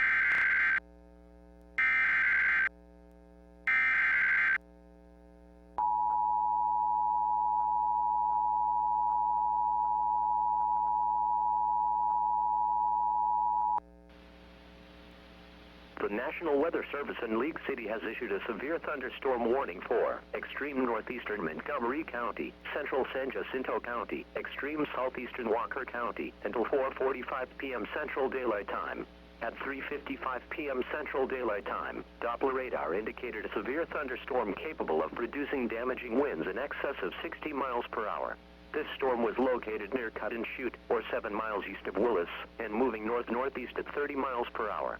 Conroe reported a wind gust to 61 miles per hour. Locations impacted include Cold Spring. Severe thunderstorms produce damaging winds in excess of 60 miles per hour, destructive hail, deadly lightning, and very heavy rain. For your protection, move to an interior room on the lowest floor of your home or business. Heavy rains flood roads quickly, so do not drive into areas where water covers the road.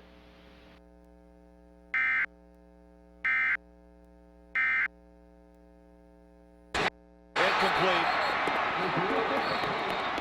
Brandon Carter, the intended receiver, and Carl Joseph did not give him much space. And not a very impressive offensive series for Boykin and company. But you got to credit West Virginia. I mean, the sense of urgency that they're playing with right now. They're playing fast. They're making more open field tackles than we've seen all year from the Mountaineers. And Dana Holgerson's got to be thrilled with what he's seeing from that side of the football. And he spent a lot of time with them over the last couple of weeks. Everybody thinks he's just an offensive-minded coach, which he is. But he spent a lot of time with that defense. Fair catch by Austin. You make a great point. Holgerson said, look, I made a few stops in practice and in the defensive line room. I'm hanging around. They know where I am.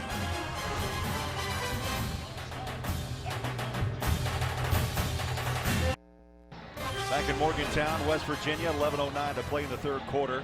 Mountaineers up by 10, 24-14. So we'll check out the West Virginia leaders, and Geno 21-32, nothing fancy, had the pick but a couple of touchdowns. And I thought Sean Alston's return was going to be a little bit bigger than this. He's had the 5 rushes for 13 yards. He did get into the end zone, but Tavon Austin, he's been the spark plug on offense. 8 catches, a long touchdown catch. It was really a handoff, but he was just electric after the run. 1st and 10, Geno Smith and company, big hole up the middle, 9-yard gain for Garrison on first down. Petros right now is kind of a defining time for TCU's defense. Well, they're on the ropes right now. They need somebody to make a play. Devontae Field.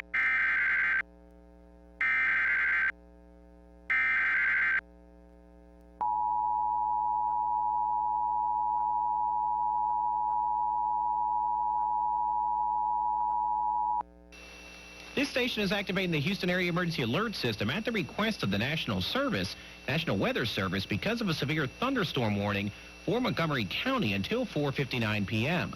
Again, this station is activating the Houston Area Emergency Alert System at the request of the National Weather Service because of a severe thunderstorm warning for Montgomery County until 4:59 p.m. This concludes activation of the Houston Area Emergency Alert System.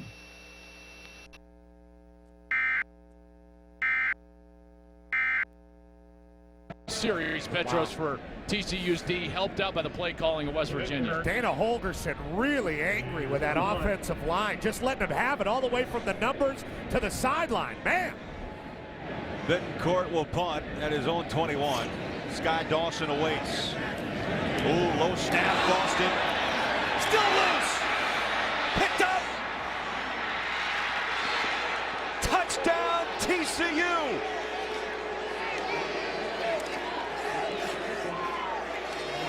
Dominic Merck.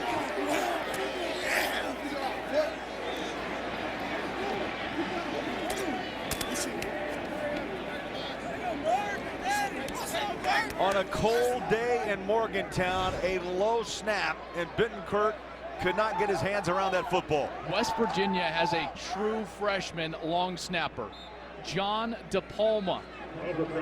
6'6", 235 pounds, and that was just a poor snap on a cold day. Those guys stand over there forever. They don't move around. They're not loose. And he goes out in a big situation and makes a huge mistake, and TCU capitalizes in a huge way. If Dana Holgerson was mad at his offensive line, he's going to be even more upset with his special teams after that miscue. And the points off turnovers continuing to be one of the big talking points in this football game. Bittencourt probably could have gotten that ball away, but after he dropped it the first time, it was over. TCU was actually coming up to the punt, and Merca gets into the end zone. Wow, what a huge turn of events, because right when you thought West Virginia, they had the defensive stand, they've got the momentum, their offense is back on the field. It's second and short, and from second and short, it's 2 run plays, get stopped for no gain, and then a negative play, and then a drop snap by Bittencourt leads to a touchdown for TCU. The swings and momentum in this game have just been enormous. It's been up and down. There's DePalma on the headset. 24-21 West Virginia.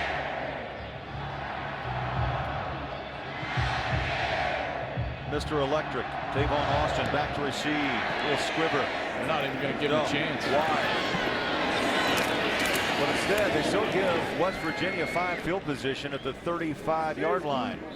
Well, tomorrow on Fox NFL Sunday, the Cardinals will be in Lambeau Field to take on the Pack, or the Panthers, Redskins, Bears, Titans, or you could see Lions and Jaguars, or the Vikings will take on the Seahawks as both teams look to bounce back after a tough loss, or the Bucks and the Raiders. Coverage begins tomorrow with the Built Ford Tough Box NFL Sunday pregame show, noon Eastern, 9 a.m. Pacific. Geno Smith rolling flat out. Little slip on the sideline, but a flag's down.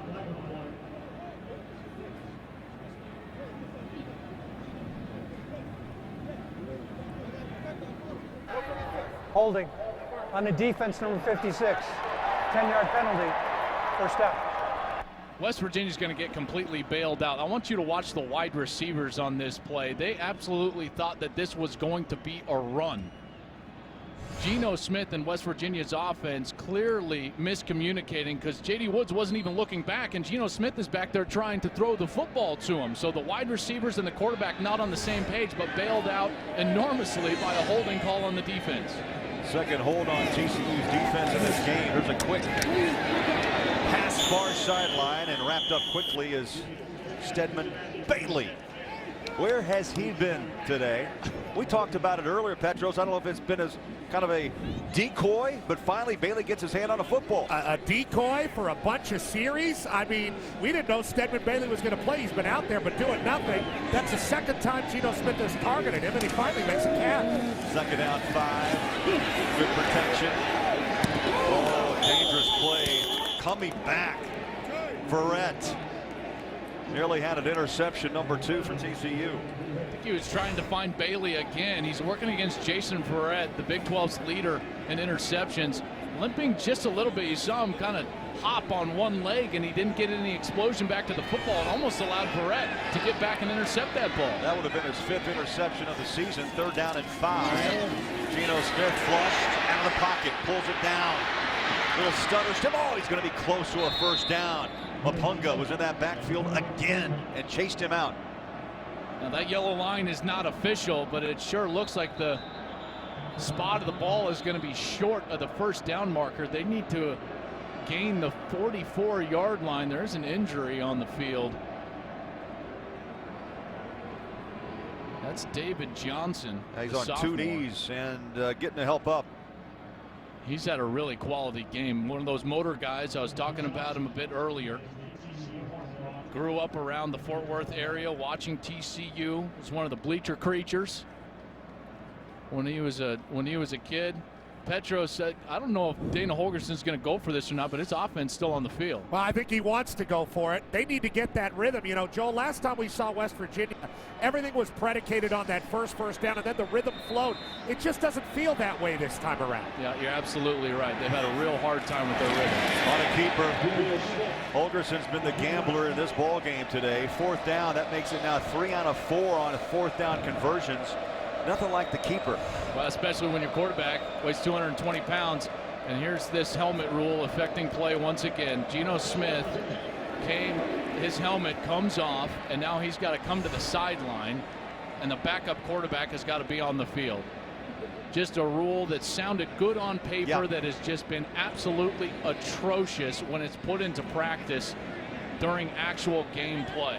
This is Paul Millard, the backup quarterback sophomore. Comes in cold. This is going to be a handoff. Absolutely. Oh my goodness. Backside pressure, and he throws incomplete. That is, again, a very dangerous call. The offensive coordinator, Shannon Dawson, but you get a cold quarterback coming off the field, play action, and he wants to throw it middle of the field. Petros, I cannot believe they allowed Paul Millard to throw a pass right there, completely cold off the bench. That's nuts. Dana Holgerson never fails to surprise. Well, Geno Smith back in after the 1-game respite, and he throws to the near side. It's caught by J.D. Woods. Time for a game break. Here's Patrick O'Neill. Okay, Craig, thanks very much. Ole Miss at Georgia. Rebels actually led 10-0. Aaron Murray buying some time. 40-yard strike. Tavares King. Look at the fans going crazy. 14-10. Bulldogs up on Ole Miss, and they are at the half. Craig and Joel, back to you. Oh, the sea of red. Bulldog country. Here it's 24-21, West Virginia. Trying to add more to it. Sean Alston. Still trying to shake off that pass attempt by Millard. I mean, that was nuts. I think they were surprised his teammates were as Geno goes far side, pitch and catch. Austin, little room, that's all he needs, and he still won't go down at the 28-yard line. Boy, he is an energizing young player. Love watching him try to work his way into trouble.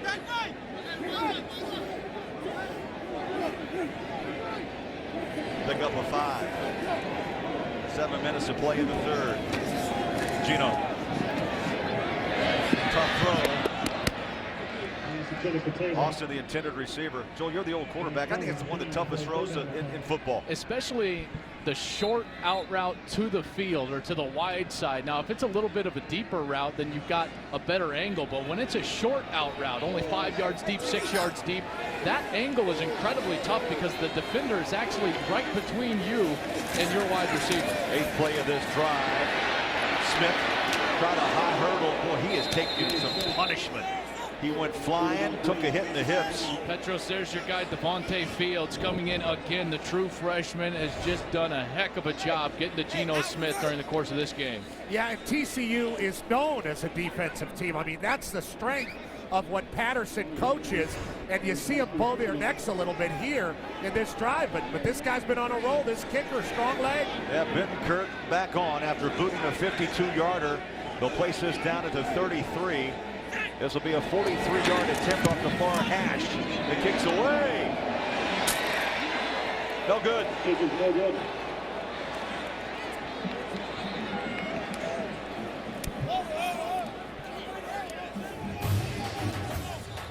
Timeout in Morgantown. 6:12 to play in the 3rd. West Virginia by 3 on Fox.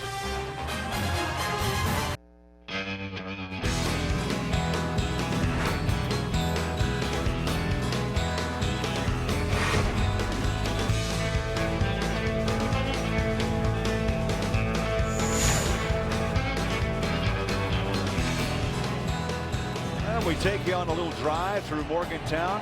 the heroes of West Virginia. TCU with the football down 3. 6:12 to play in the third. Boykin goes back to work. Throws, deep ball up top. And now a flag is tossed. In fact, it's littered with yellow. Boyce, the intended receiver, and he got tied up with Pat Miller. Multiple flags. That ball did hang for a while. Back judge and the field judge chatting about it. We're going to go talk to Scott Novak, the white hat here, the referee today.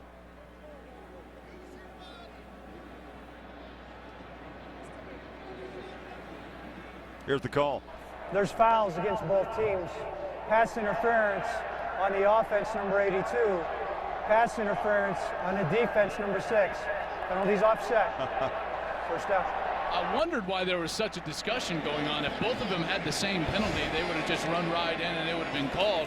But you're going to see Boyce, you see his right arm, that's the grab of the jersey that draws one penalty. And then at the end, when Miller doesn't allow Boyce to get back to the football, that's where the second penalty comes in. Correct call. That's a terrific job of officiating by this Big 12 crew to talk about it and get the call right and replay the down. Yeah, let's do it again. 1st and 10. At the 26-yard line. West Virginia creeping up, showing blitz. Boykin in the pocket, throws again. Deep ball, same pass. And it's incomplete. Boyce, the intended receiver. They decided to try it not once, but twice. And Petros, this feels like panic to me from TCU. When they're best, they just got to run the football and stay very basic with Trevon Boykin. Yeah, I think they have that ability. I don't understand the deep throws.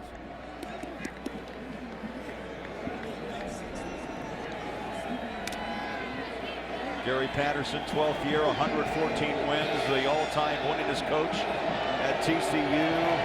Prowling the sideline, 8 on the play clock, 2nd down 10.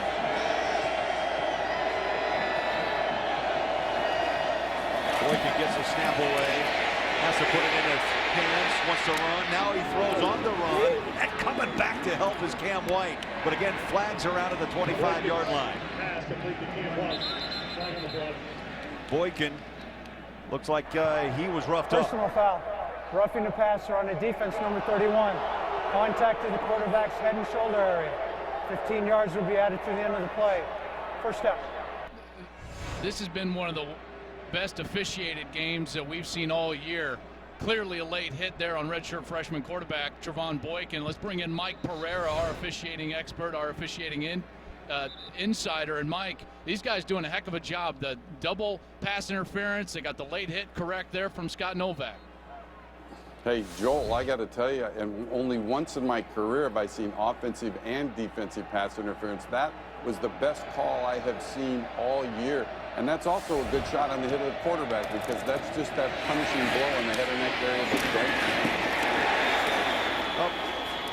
How about that comment, Mike? I mean, you have been around so many years in college and in the pros, and to make that comment is the first time you've seen it. It's, you know, I saw it one time in an NFL game called by the same official, called both offensive and defense, and it was correct. But this one, I've only once seen it. And this, to me, two different officials making the two different calls, and both are exactly right. Fascinating. It's one of those plays that will actually be used as a teaching tool for a very long time. All right, Mike Pereira, thanks for that great insight. As we go back to action, Boykin, he got the ball out in the hands. Boyce breaks it inside the 10-yard line. Boyce has been a big-time receiver in this ball game and bailed out Boykin on that throw. The thing that impresses me about Josh Boyce is his strength. You watch the strength going up in the air, then coming back down, the balance to stay on his feet, and the strength to break a couple of tackles and get that ball inside the 10-yard line. That's exactly why he's TCU's all-time leading touchdown catcher. 5 catches in this game for 86 yards and that touchdown. He's had a heck of a day. He's flirting with his 6th 100-yard career day. 1st and goal at the 8-yard line. Handoff. That hole was big, but it closed in a hurry. And it was Catalan, the freshman, is chopped down. So 4:12 and the clock runs here in Morgantown, West Virginia. A slow start by the hometown Mountaineers, but they've got the 3-point lead. But Craig Bolerjack and Joel Klatt, Petros Papadakis, our sideline insider, Glad you're with us here on Fox this afternoon. Big 12 battle, 21 ranked West Virginia trying to hold on. And we got a player down at the 10-yard line. Training staff's on the field taking a look. We'll step aside and take a break here on Fox.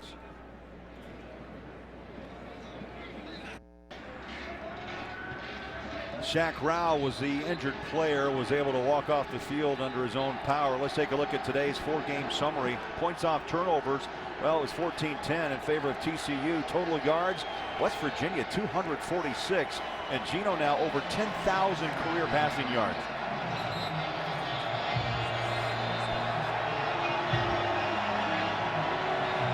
Redshirt freshman Trevon Boykin under center. Second down goal, TCU at the 6-yard line. Quick hitter off the right side, and Matthew Tucker stacked up maybe a yard to the 5-yard line. You know, I don't love that play call. Let me tell you why. They were on the left side of the middle of the field, which means with a right-handed quarterback, you can throw a big play-action fake over the left side of your formation and then boot your quarterback to the wide side of the field. You got a lot of space out there. But just handing the ball off into the middle, now you create 3rd and goal from the 4-yard line, and this is a play that you must pass. I don't think there's any way that they can hand this ball off. So this ball is going to be in Boykin's hand. He's got to make a play. We got a loaded backfield, 3 seconds on the play clock. Got it away. Boykin throws, dart, picked at the goal line. It's in the hands of Isaiah Bruce.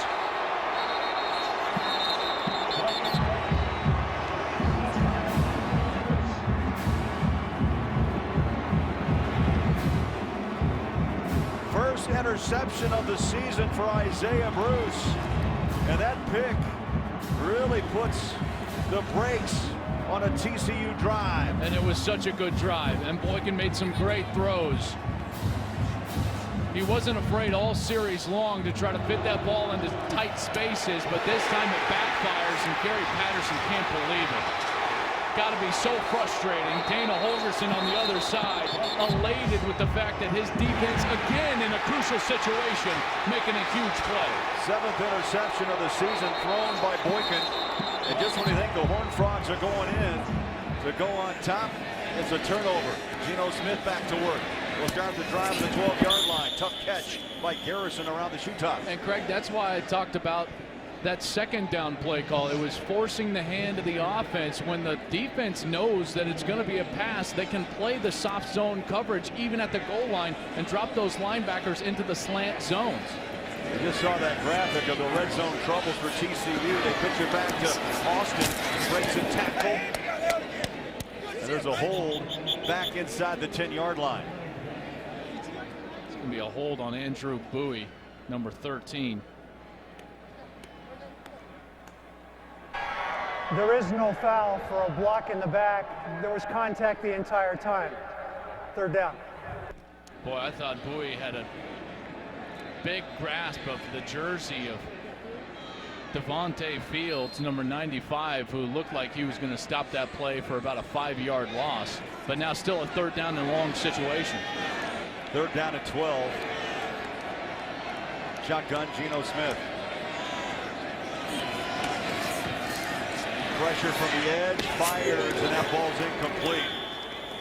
And West Virginia now will punt away, and TCU, Joel, will be guaranteed very good field position off this punt. It's still frustrating that you turn the ball over in the red zone, but this is a big reason of why we haven't been calling Stedman Bailey's name all day long, and that's Jason Verrett, number 2. This guy is a terrific player. He's leading the Big 12 coming into today in both passes defended and interceptions. He got an interception again in this ball game. That makes 5 on the season for Verrett. He's played tremendous today.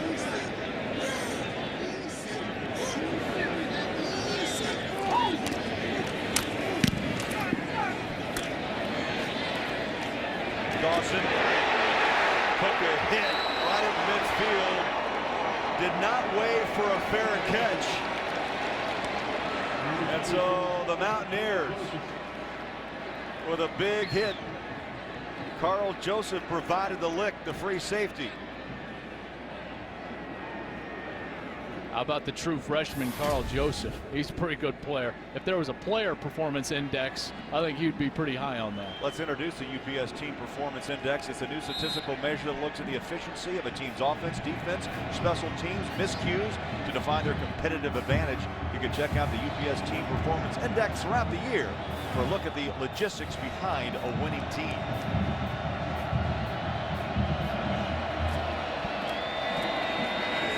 Quick hitter, Cavalon. How about that first down run off the right side? Picks up 8. Do you see the explosion there, Petros? I think it might be time to feature a guy like B.J. Catalon, the quarterback. Trevon Boykin throws a red zone interception. I think it might be time to sit there, settle down your team by handing the ball off to a guy that's clearly got a little explosiveness to him. Yeah, and I like the look of Tucker, 6'1", 227, but he's been banged up. Catalon's your leading rusher right now. He's been in the program since January. Let him run the ball. Get him some rhythm. He enrolled early. He was at spring football, so he knows the system well. Again, Catalon, the ball carrier, and a first down at the 38.5-yard line. A true freshman, West Side High School in Houston. He was rated the #1 all-purpose running back in the state of Texas. Just a true freshman out of Houston, like you said, Craig, but leading this TCU team in rushing. Now, he didn't think he was going to have an opportunity to play. They had 3 running backs coming into this season that they thought they were going to ride to maybe the deepest running back core in America. Ed Wesley, Wayman James, and Matthew Tucker. Ed Wesley went into the supplemental draft. Wayman James, he tore his ACL, and Matthew Tucker hasn't been able to stay on the field with that ankle injury.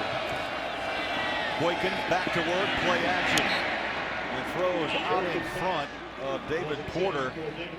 Now, they lost James early, by the way. Wayman James, September 15th against Kansas on the road in Lawrence. And so you're right.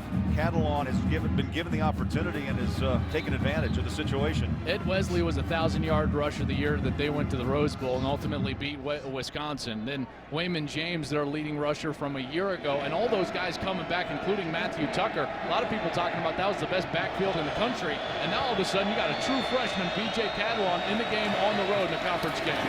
Pitch out.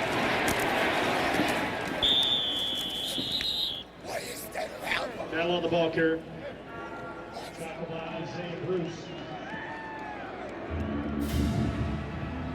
So under a minute to play in the third quarter. Clock is running. 3rd down and 5.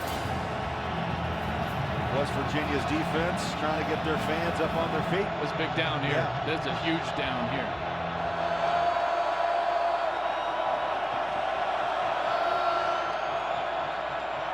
Let's listen in.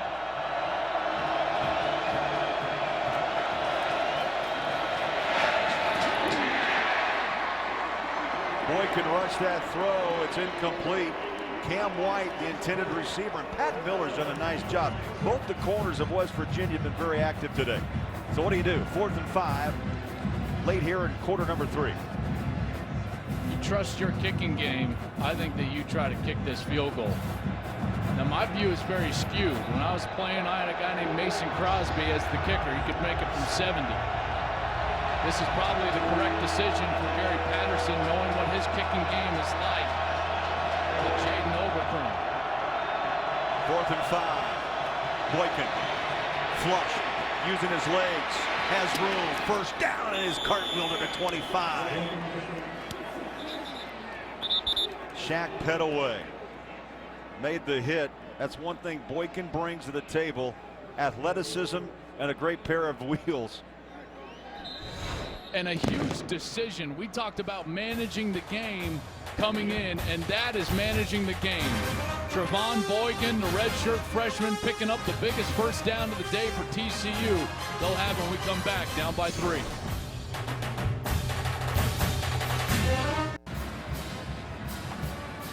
Back in Morgantown, West Virginia, Milan Puskar Stadium. We're about another row or 2 up there. That's right. Stadium.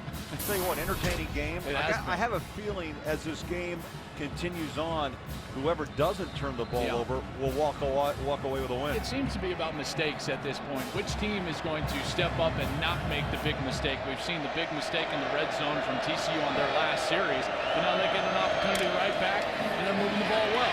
On the option, Boykin hit, spins and is down to the 16-yard line. Now Boykin started slow. I like the way, though, he's kept his head about himself on the football field. And you know what he's done? He's trying to play within himself. And again, it's going back to running the football. That's what he does so well. Especially on that third down. That third down was just enormous. And these two defenses have played so well today. The season averages for total yards you saw there for both of the offense well below that today. Second down, just over a yard. Option dive, Catalan to the 13-yard line. So fresh downs for TCU. They had a great drive the last time they were on the field, but then remember, Boykin threw the interception at the goal line. They're right back on the front porch. And this is where I'd like them to get to that play action game, get their young quarterback outside of the pocket on a designed rollout. What that does, Craig, gives him a run pass option. He's more comfortable running the football, but if it's there, he can use his arm. 3 wide receivers near side on a pitch in. Catalan. And this time West Virginia's D stays home. They saw it coming. Carl Joseph, nice game today out of his free safety spot. I don't love option this close to the goal line because the safeties are closer to the line of scrimmage and they're the alley player. So a safety's responsibility when an option play is run is he runs through the quarterback to the pitchman. It's called the alley. But when he's closer to the line of scrimmage, he's obviously right there to defend the play. Very tough to get a hat on him, blocking him from an offensive perspective. This will be the 10th play of this drive. Second down 9. Another option play, and this time Catalan was buried by Josh Francis, the Buck. Another pressure dialed up by Joe DeForest, the defensive coordinator. I thought it was the right read from Trevon Boykin because there are so many defensive players there. You don't want to pull that ball out. You just give it to your running back, but the offensive line unable to open up a hole. And this is the exact situation that they wanted to avoid. The obvious passing situation with their young quarterback inside the red zone. 8 red zone turnovers this year. We saw 1 on the last series. Play clock to 2. Play clock to 1. Just got the snap away. Boykin stands tall. Runs out of the pocket. 10-yard line. Little stutter. And he is tossed out of bounds at the 8-yard line. Head away. And Cecil level. And level. He was leveled out of bounds. Now what do you do? Let's kick it. Yeah, absolutely. You take the tie right now. You take the points. You figure that's a given with your kicker, Jaden Overcrome. Earlier this year at 6 field goals in a game.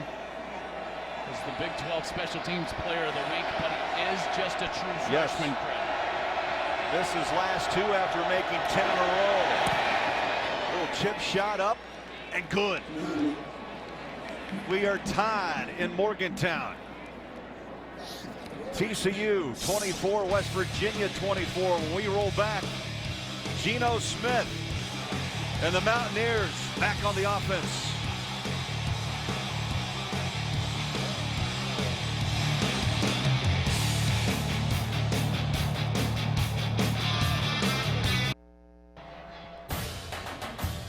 Fox College Football is sponsored by Aflac, official partner of the Heisman Trophy, and by AT&T, the nation's largest 4G network. AT&T, rethink possible. Morgantown, West Virginia. It's getting a little nippy outside. Temperature has definitely dropped. There's no question ever since even the kick from halftime. 24 all TCU, 21 ranked West Virginia, 12:01 to go. And the Horned Frogs kick away. And they keep it away from Tavon Austin. So, Petros, I'm going to know, how do you stay warm on a cool, cold day in Morgantown? Well, guys, there's no question that the weather down here has affected the game. You saw it on the dropped punt and the touchdown for TCU. I got my Fox hat on, but also the Mountaineer, he hands out deer jerky down here, and it's delicious. I've eaten like 12 of them. That's how you stay warm? Yeah, Just you the deer should see jerky? this guy. He's in the full buckskins, and he hands out food. Is there another mascot in college football that hands out deer jerky? No. Absolutely not, no. Is it good? It's delicious. That's how you stay warm on a cold day in Morgantown. I wouldn't know if it's good. My tongue is frozen. Geno Smith dances out of trouble on his back foot, throws. Dangerous pass. Oh, it was out. In and then back out. Incomplete. And Stedman Bailey, his rough day continues. And right now, Geno Smith trying to go to his go-to man. Sam Carter with the defense. He's the safety. Never really had it there. Tries to catch it late. Stedman Bailey's just not right. I mean, you can tell that injury has severely affected his ability to impact the game. Just one grab so far in this game. Second down, 10. Clock stopped with 11:51 to go. Bowie past the 30. Bowie out of Jacksonville, Florida. We've seen Dustin Garrison in the backfield as well. And West Virginia will line it up, Joel. 3rd down and 2.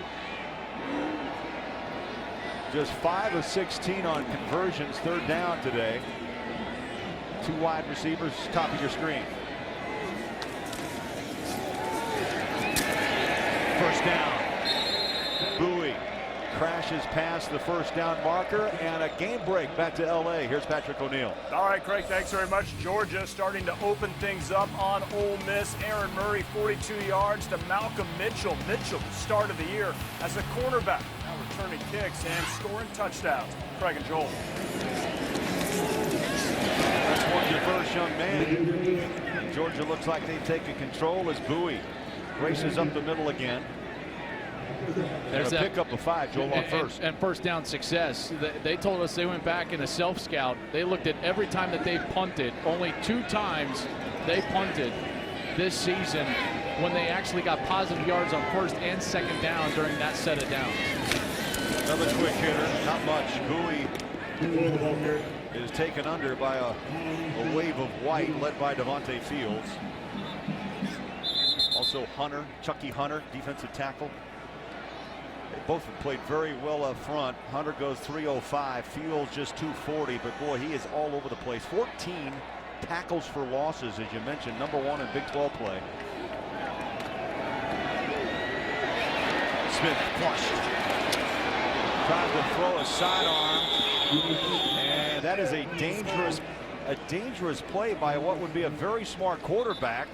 And a hat comes off of Chucky Hunter, and that means he's going to have to hit the sideline for a play. And it was just a 3-man rush for TCU, and they still got to Geno Smith. The coverage down the field was absolutely tremendous. Number 54 comes in late. He was just spying. That's Marcus Mallett playing for Joel Hasley at the middle linebacker spot. He's the one who hit Geno Smith there at the very end. Bittencourt will punt. Inside his own 30-yard line. Sky Dawson awaits. Pressure comes and kicks away. Good hang time. Fair catch, 24-yard line.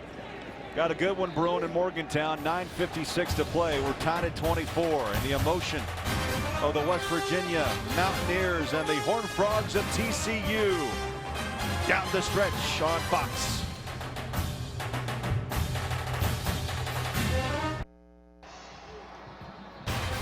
College football's biggest championship games return to Fox Friday, November 30th. It's the Pac-12 Championship live in primetime. And Saturday night, December 1st, the Big Ten's best take the field to see who will be crowned champion. The Pac-12 Big Ten Championship games only here on Fox. TCU with the football, 1st and 10. Andre Dean, big gain. Moved the chains, 39-yard line, knocked down by the free safety Carl Joseph, true freshman from Orlando. How about the true freshman, this right tackle, Avion Collins? He makes the hole there, but then it's Dean who just takes off and gets north and south and goes straight ahead. Too many times you see running backs tackle themselves by stopping in the hole, trying to cut before they need to. Dean doesn't do that. Finds himself moving the chains for the first down of the series. 110 yards on the ground now for TCU. It's been a struggle ground-wise for West Virginia. Flags are out and fingers are being pointed. False start on the offense. Number 69, 5-yard penalty. First down. Avion Collins, another freshman mistake in crunch time. First true freshman to start on the offensive line for Gary Patterson in his career at TCU. The penalties have hurt, there's no doubt, because when these teams have gotten behind schedule, 1st and 15, 1st and 10, 2nd and 10, those types of down and distances, the defenses has just had tremendous success. Now in this situation during the game, Joe DeForest has loved to blitz Trevon Boykins. Play clock to 4. Play action. Boykin over the top. Oh, just out the fingertips of Josh Boyce. And that stops the clock and brings up a 2nd down and long. Let's get a game break from the Big Ten. Here's Patrick O'Neill. All right, Craig, Illinois at Ohio State. Braxton Miller, just take a look at this work. Miller has already thrown for a touchdown in the game. He's going to run this one in. So that's 1-1. In fact, he's 13 running the ball, touchdowns, and passing on the season. That Heisman quest right there for Ohio State's Braxton Miller. Craig and Joel. Thank you, Patrick. What an athlete. It's amazing what Urban Meyer continues to do with schools and football programs in his first year. Bowling Green, Utah, Florida, and now Ohio State. It's amazing. Mr. Fix-It. Helps when you got a guy like Braxton Miller. Yes, it does. You got a guy named Alex Smith of Utah who's at San Francisco with the 49ers. Boy, how about this for a critical down? 3rd down and 10. Ball's at the 39-yard line, and the clock running up on 8 minutes to play. 24 all.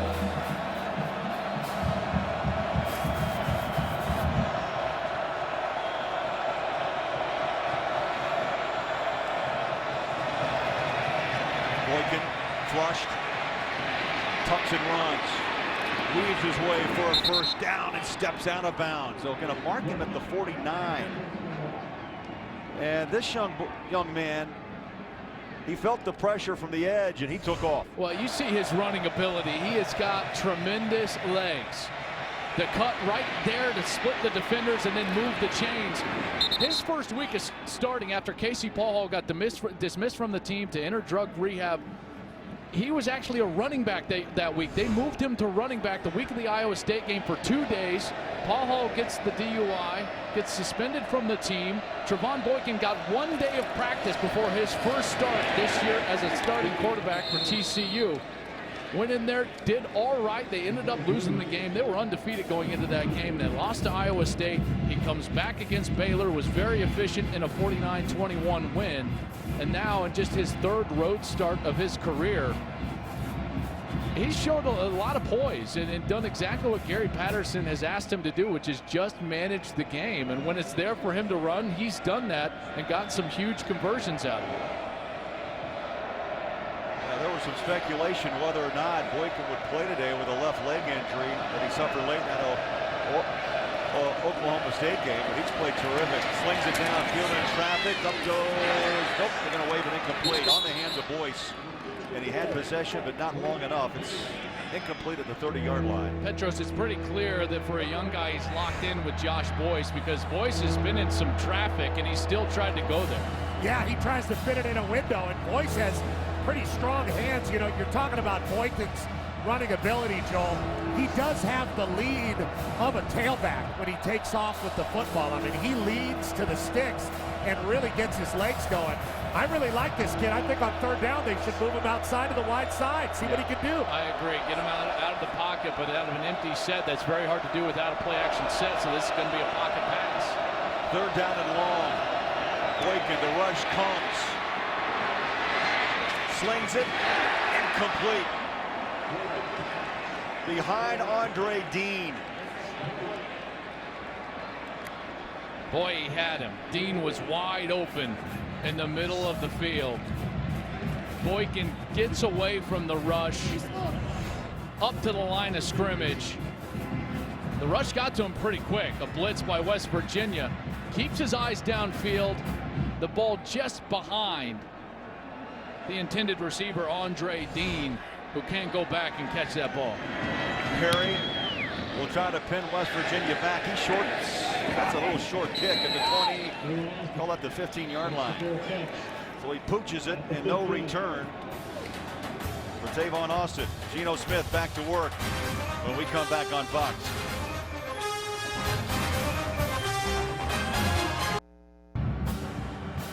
Fourth quarter in Morgantown, 6:34 remaining, 24 all tie.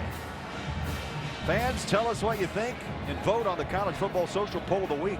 Which undefeated team will be next to lose? Could be Bama, Kansas State, Notre Dame, Oregon. You can log on to Facebook.com/Fox Sports to cast your vote, and we'll have some results a little bit later. I've been looking at the scoreboard, and I'm not going to reveal. I'm just going to cast a vote for C, Notre Dame. C, okay. Is that all right? Yes, I think you're cheating a little bit. No, I think that may be a safe pick, by the way. Second down 10. Right side of the power of Alston. You know, a little slow start. I thought it took a little while to get the legs warm. And he was limping early in the first half. And he's had some powerful runs, and the big body comes off the field. 236 pounds. And replaced by Bowie. This offense just hadn't looked the same the last 3 weeks. We saw them against Baylor. They racked up over 600 yards of passing. They just...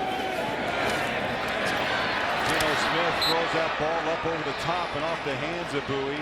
It's another example, Craig. You know, that play is open. I mean, yes. it's there. And an inaccurate throw from Geno Smith. That ball is on the chest, or framed up, as quarterback coaches like to say. If you frame that ball up, Bowie's going to run forever. He had the edge. The defense was leveraged. Barrett was on the inside covering a slant. And he's going to maybe hit his head on the pylon of the end zone. And that's what was happening in the first 5 games of the season. Everything was wide open for West Virginia, and the reason why they averaged 52 points a ball game.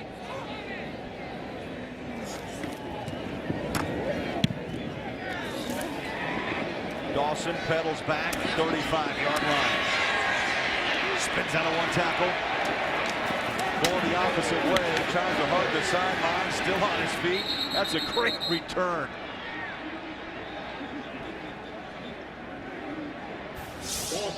When we come back, we will see Trevon Boykin and the TCU offense next on Fox.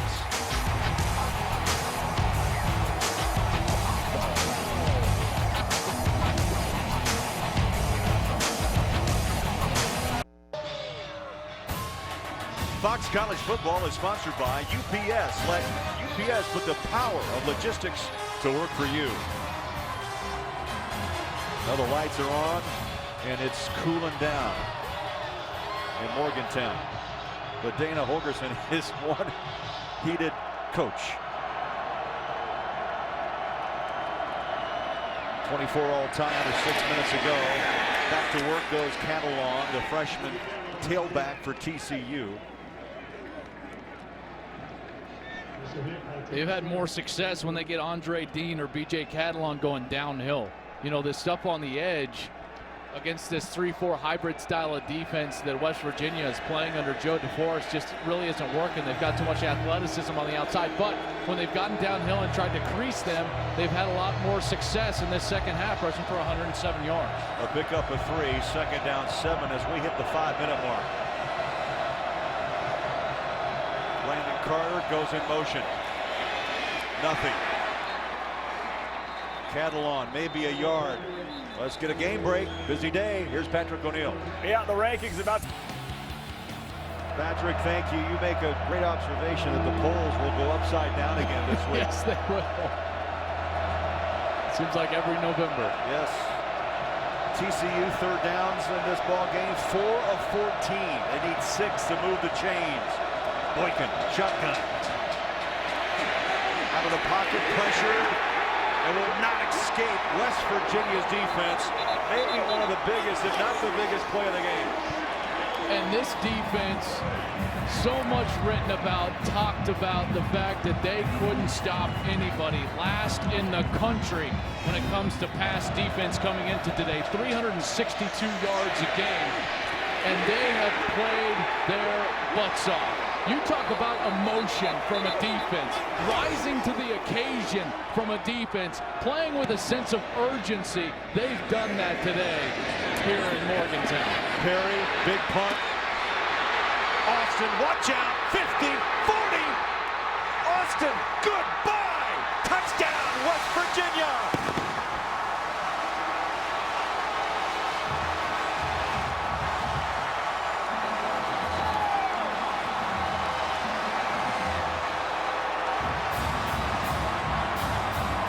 76 yards.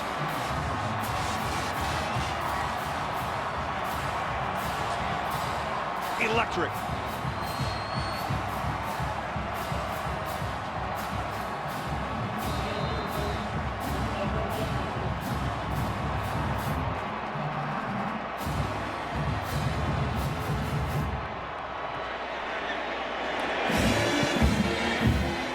Extra point to the uprights. The emotion is pouring out in Morgantown. Yep.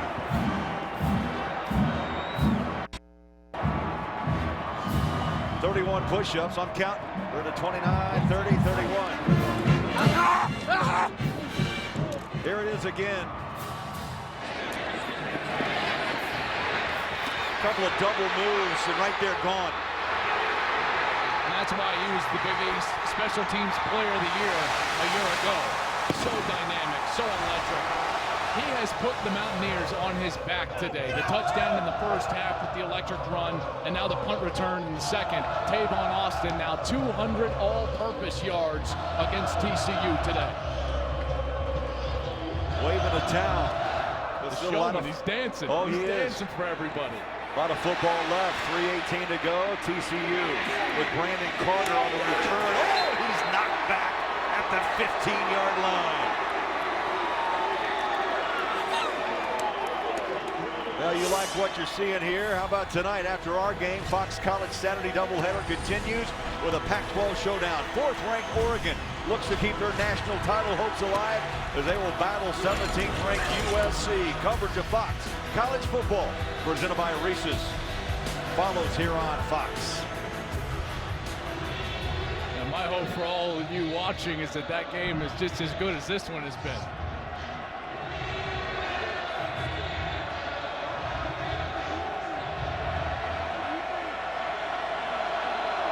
Now a test, Joel Platt, for Trevon Boykin, the redshirt freshman quarterback from TCU.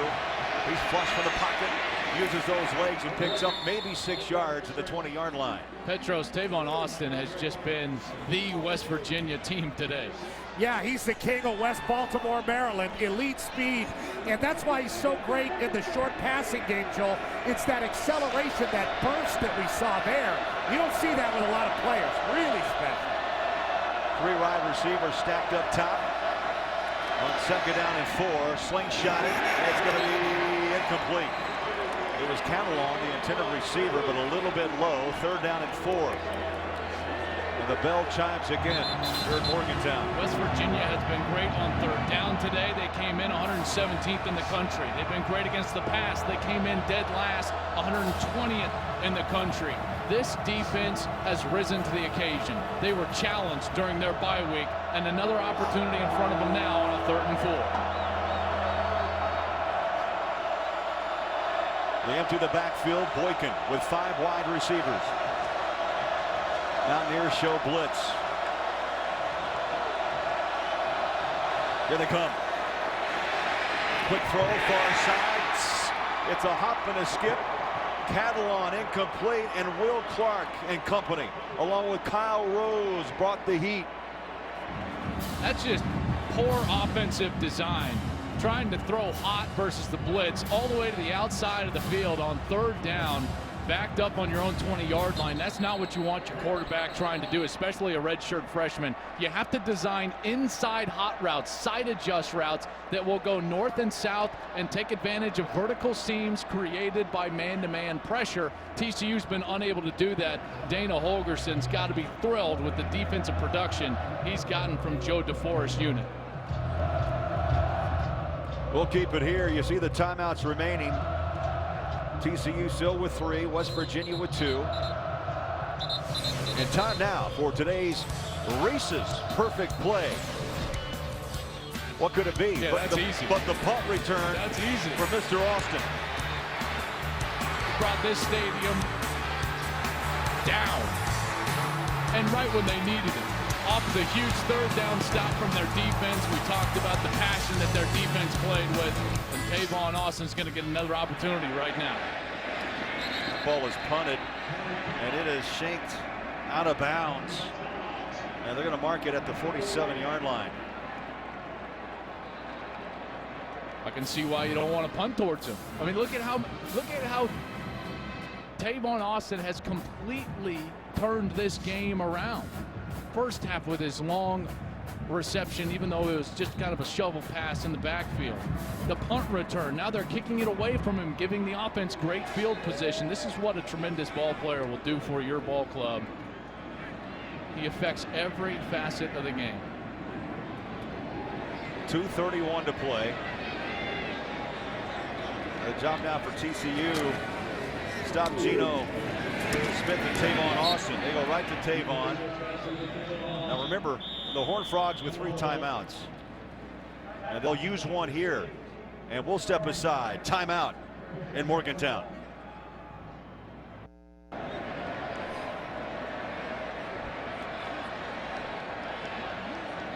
Back to live action. West Virginia. They go outside. Austin. They spread him out. And what looked to be, Joel, what could have been a big gain, they push him and knock him down to the 50-yard line. Another timeout used, and we'll keep it here.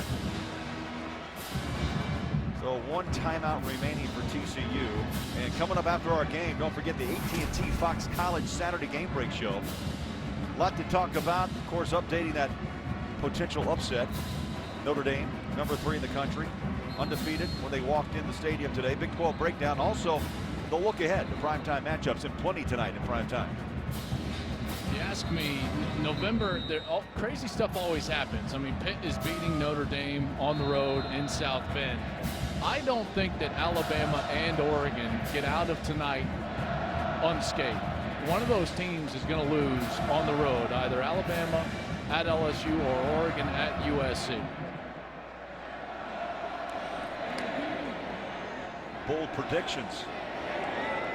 It would have been bold if I said which one, but yes. Leaving it open-ended. Nope, didn't get the snap off.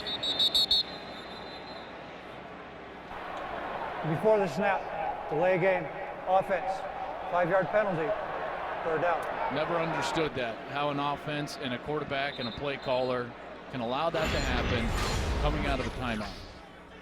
Never quite understood it. And this puts them well behind the chains. Now it's going to be somewhere in the neighborhood of 3rd and 13. And there's still over 2 minutes to play, and TCU has a timeout. 3rd down, 13.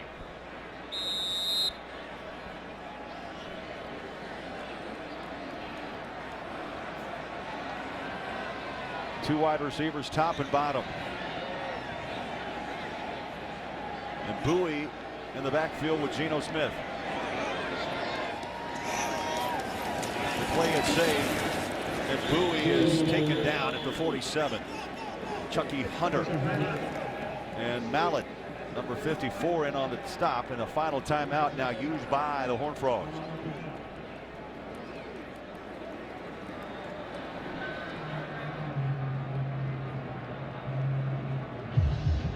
Aaron, Joey, Eddie, they're ready.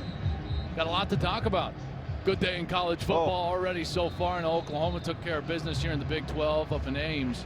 I thought that might be a trap game, but it was going to be tough for Iowa State. Jake Knott, their terrific linebacker, was actually out with an injury this week. That was going to be very tough for the Cyclones to stop a high-powered offense, especially a week after a loss. You know, you get the full attention of a team like Oklahoma the week after a loss. But here in Morgantown, we got a great one. A redshirt freshman quarterback, Trevon Boykin, with about 2 minutes left, no timeouts, against a defense that has just flat found itself today in West Virginia. Bettencourt will punt inside his own 35-yard line. Good snap. Kicks up. Line drive at the 15-yard line. So the last drive, most likely of the day for TCU, and it belongs to the redshirt freshman. Trevon Boykin. No timeouts remaining with 2:07 to go, and Joel 85 yards away. And for TCU, they got to find some opportunity to get the ball out of his hand quick, because Petros, that West Virginia defense, they've blitzed him and been attacking this entire second half. Well, if they win, they will have won with special teams and defense today, not their high-powered offense. But does Boykin have enough to lead this team on a drive to tie it up? They got to help him with the play calling. If they're going to continue to pressure like this, they got to get the ball out of his hand fast. Boykin, chopped down at the 5. Josh Francis exploded up the middle and took him down. I don't know if Boykin saw him. Now no timeouts, must work in a hurry-up type situation. And this further emboldens Joe DeForest to come after the quarterback. Loss of 9. In the end zone as Boykin sets his feet. Out of the pocket, slingshots it downfield, has a man at the 40. Big room to rumble. It's Boyce, 30, 25-20. Boyce, goodbye! Touchdown, TCU!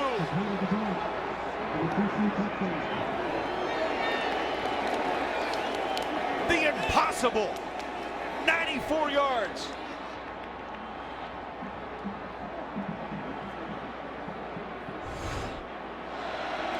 Here's Boyce, and he gets completely left free, pushed out of bounds. The hat was on the field for him going out of bounds, but they find him behind the defense, and he goes all the way in for the touchdown. 94 yards, and now the extra point to tie this game. And Dana Holgorsen cannot believe the chains of event. And this defense played so sound all day long. They didn't get beat. They didn't have missed assignments. Flags on the play, on the kick. We have a false start here against TCU, but they played so good all day long, and then False start, offense, number 89. 5-yard penalty. Replay the try. this is a big extra point it too. is. Keep pushing them back like this. I mean, if you don't make this, the 94-yarder doesn't mean much. This is more than just a little chip shot for a PAT. 31-30, minute 28 left. And the kick is up and splits the uprights. We're tied at 31.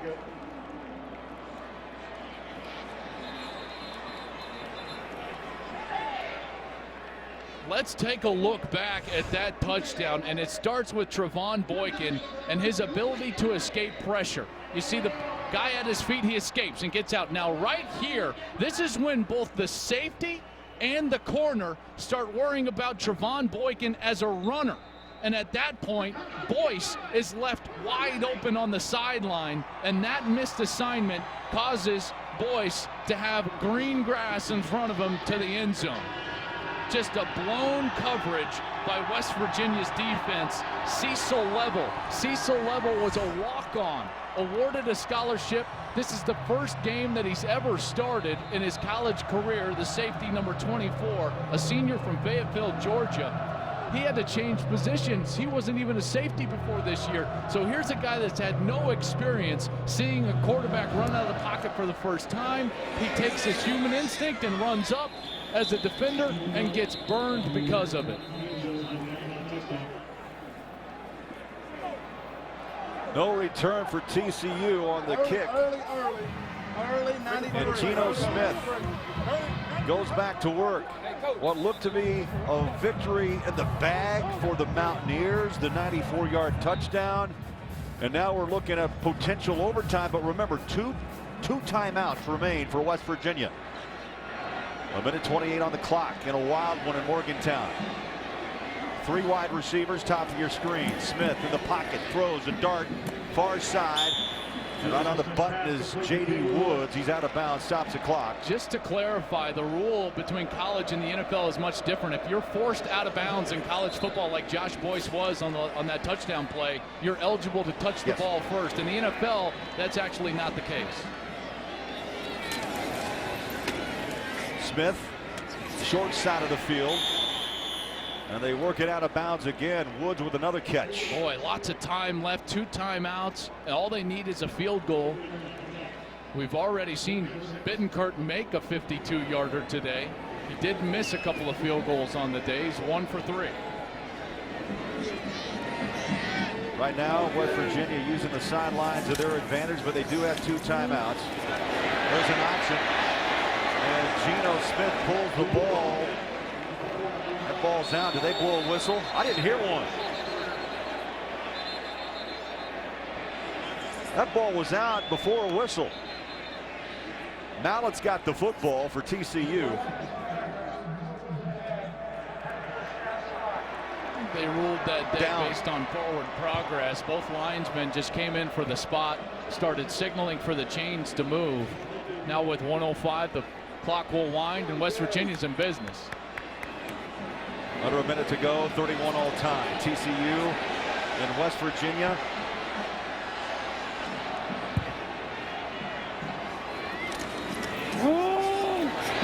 Trying to set it up for a field goal opportunity. And boom! Oh, pushes the pile to the 40, call that the 39, maybe the 38-yard line. How about that forward progress and the push and up front? They're at least in field goal range. At this point, it would be a 55-yard field goal. Quick snap. Smith tucks and fires. That ball nearly picked off after it was batted away by Sam Carter. Crowd's going to want pass interference on Sam Carter. They were trying to force the ball into the slot. I believe that was Tavon Austin, number 1. Sam Carter, number 17, had him by the back of the jersey. I think he got away with one there in order to get to that ball and bat it down. Bittenkurt getting loose on the sidelines. 1 for 3 today. This is going to come down to his foot. And you notice no one's talking to Bittenkurt. Geno Smith looks over the middle of the field. Ball nearly picked off. He had a wide open receiver on the far side. That was Bowie. He was swinging out of the backfield, but he decided to go across the middle. Wow, Elijah Olabode had this in his grasp. Boy, that would have gone, and he had a lot of green grass in front of him. That might have gone the other way. A huge mistake by Geno Smith that he got away with. They're down at 10. 24 ticks on the 4th quarter clock. 31 all time. Here on Fox, Bowie in the backfield. 3 wide, near side. Now the officials will whistle a timeout. West Virginia will burn their second timeout. They have 1 remaining.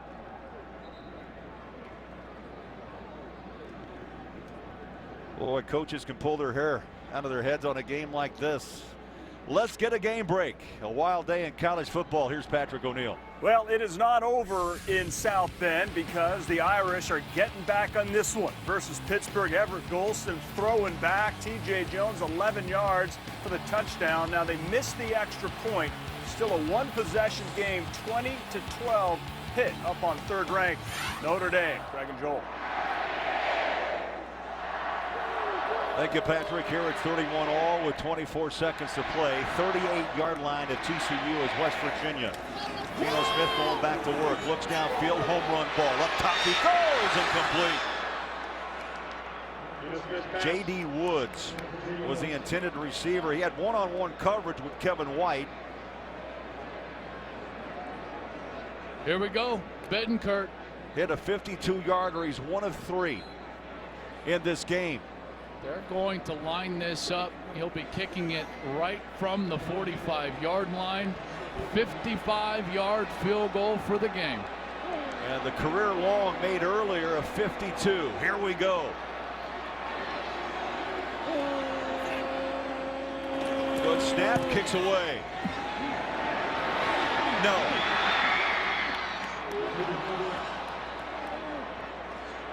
Never had a chance as he hooked it to the left.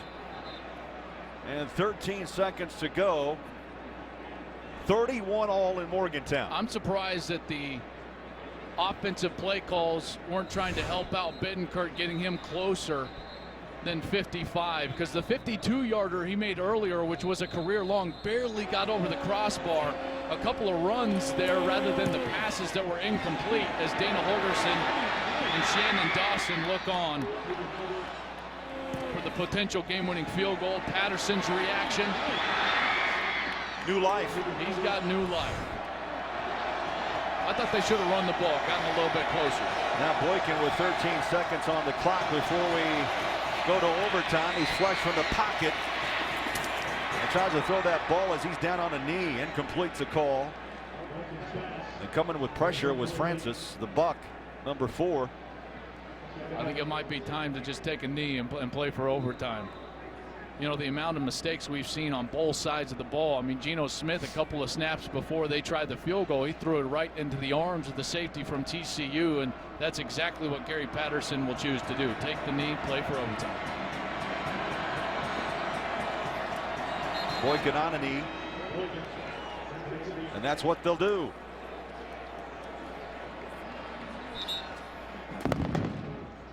Well, what looked to be a West Virginia victory didn't turn out that way, at least to this point. This is how we got to overtime, as Josh Boyce just kind of floats around. He's open and gone 94 yards. And outrun everybody. West Virginia, they had it, and their defense had played so good all day long, even against the pass. They were last in college football against the pass, 120th in the country coming in, 362 yards a game given up, and they had played so well. Gotten to the quarterback, Trevon Boykin. Joe DeForest, his game plan, the sense of urgency, the passion with which those defensive players were playing was just tremendous. So to have it happen like that, just a blatant missed assignment in the back end's got to be frustrating. Both of these clubs with now the momentum clearly on TCU's side going into overtime. Captains will make a walk to the 50-yard line. We'll get the coin toss.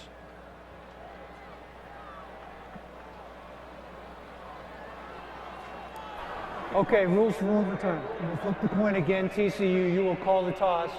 Winner of the toss chooses offense, defense, or which end of the stadium we're going to play on.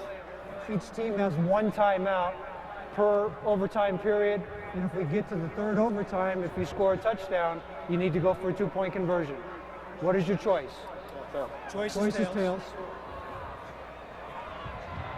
It's heads. You want to toss. Defense. What end of the stadium? Okay. West Virginia will have the ball at the 25-yard line. We will play on the south end of the stadium.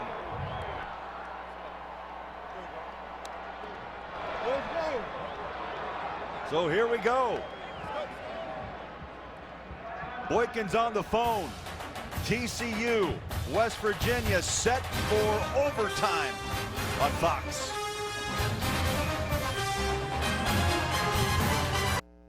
Point conversions must be tried beginning in the third overtime. And Joel, the first to lead after a completed round, wins. Both these teams desperate to try to break out of 2-game losing slumps. Boykin. Catalan, heart of the West Virginia defense. That defensive front has been so stout. They had some success early in the second half, speaking of TCU running the ball on that defensive front, but in the last 4 or 5 possessions, they've just had none of it. That defensive front has played really well up front. Will Clark, number 98. George Wright, number 99. Those guys have played really hard.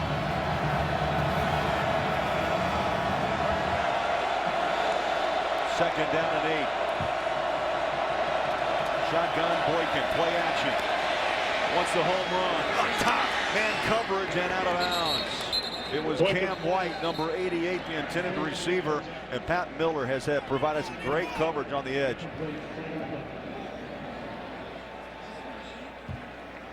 Carl Joseph comes up limping a bit, number 8. There's a flag out. It's going to be on TCU. Discussing what they want to do with head coach Dana Holgorsen. An eligible receiver illegally downfield on the offense, number 87. Penalties decline. Third down.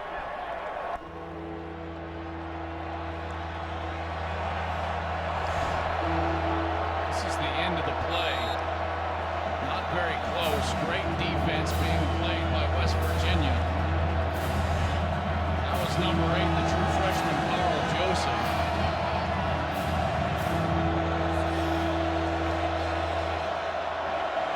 5 wide receivers.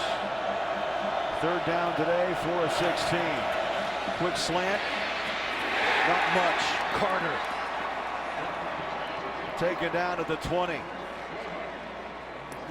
Putting the game on the true freshman's foot. Jaden Overcrome will come out.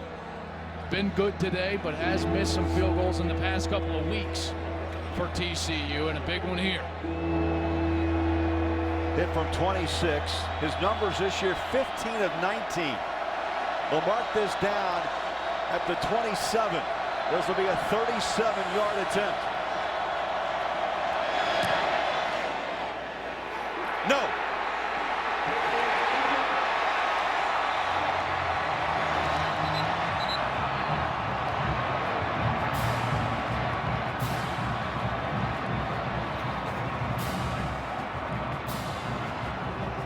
So now it will be West Virginia's turn.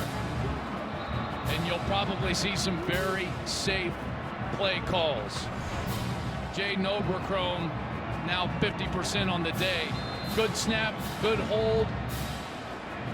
Just came out of the kick too soon. Wanted to see it and hooks it left. Now it's Geno Smith in West Virginia. In overtime, their first possession, 25-yard line, 1st and 10. Quick throw. Trying to break out of the tackle is Travaris Copeland, the freshman. He makes the grab, 5-yard pickup. And as an offense, the entire offense, as a quarterback, the leader, you got to just tell everybody, ball security, be safe with the football at this point. 2nd down, Sean Olsen in the backfield. Geno Smith flips it out. That ball batted down, incomplete. That brings up 3rd down.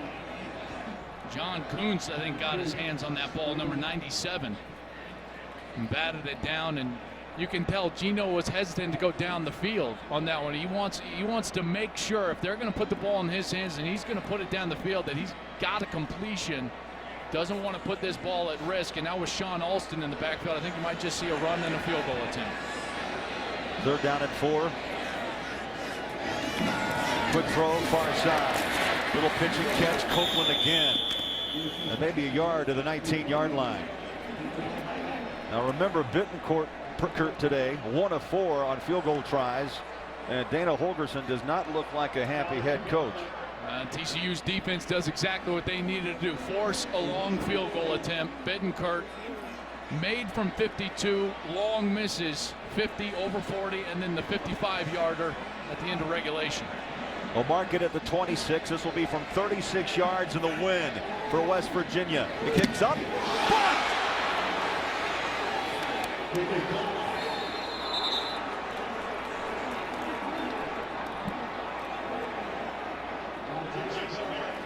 Verrett, terrific day for TCU defensively. And he comes flying in on special teams. And what we will do here, we'll go to a second overtime. He had an interception today. He leads the Big 12 in passes defended. He's got 5 interceptions on the year. And now a couple of missed field goals, and we're going to overtime number 2.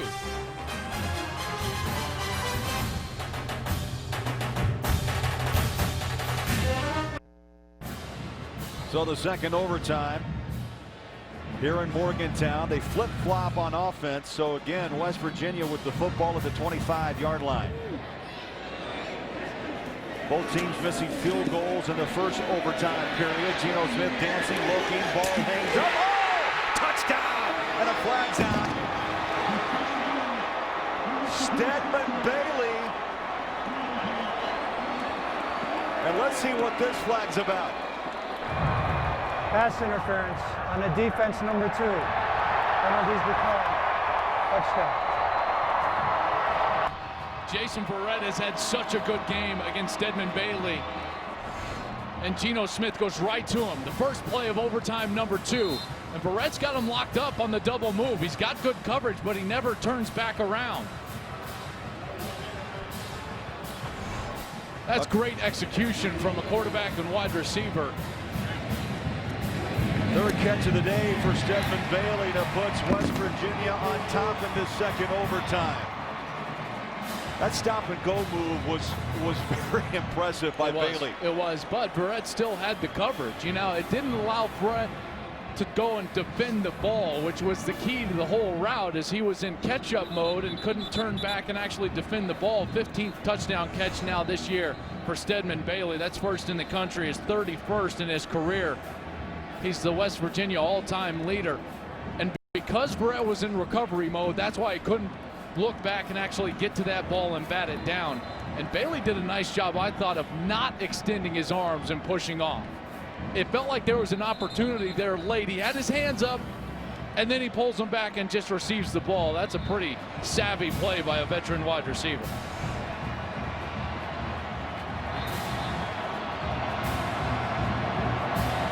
"25 yards away." Remember, one timeout in each overtime possession.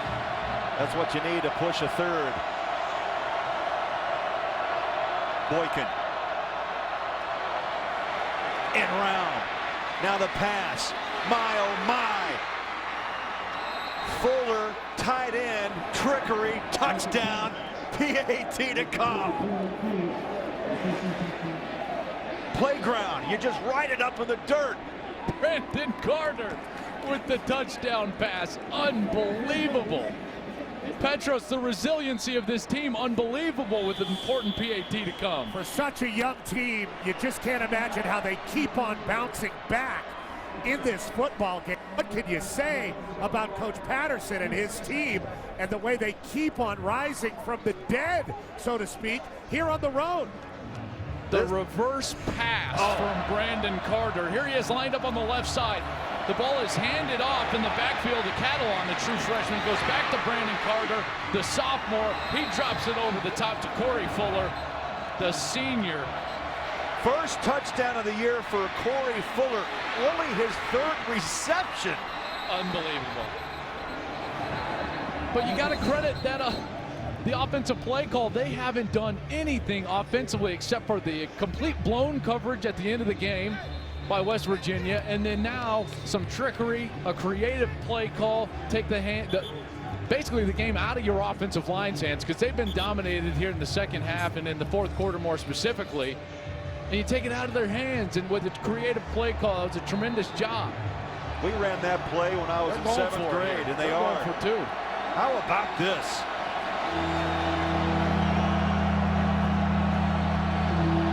Gary Patterson rolling the dice.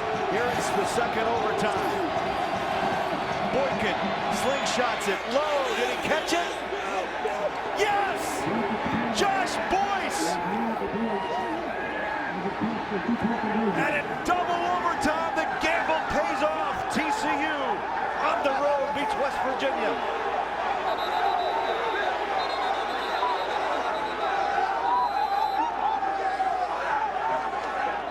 Hold it. The celebration, they may bring this back. Review.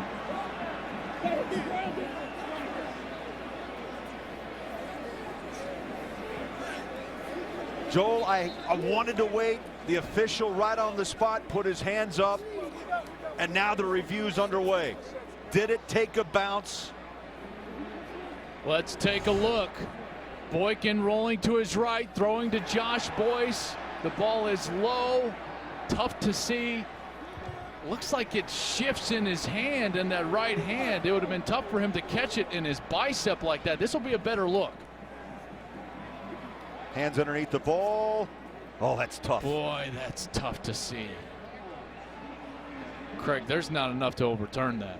How about this angle? Did he trap it?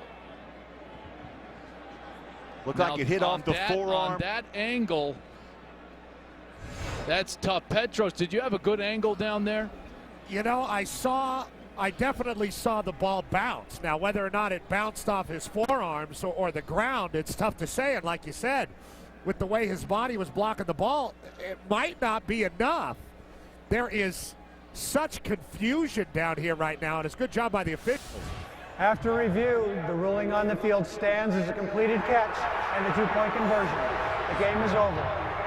They couldn't confirm it. There wasn't enough to overturn that call, and TCU's going to win a football game. Here's another look one more time. You feel heartbreak for West Virginia, but elation for TCU. And here it is. Maybe only Josh Boyce knows for sure if that ball took a skip on the turf or not.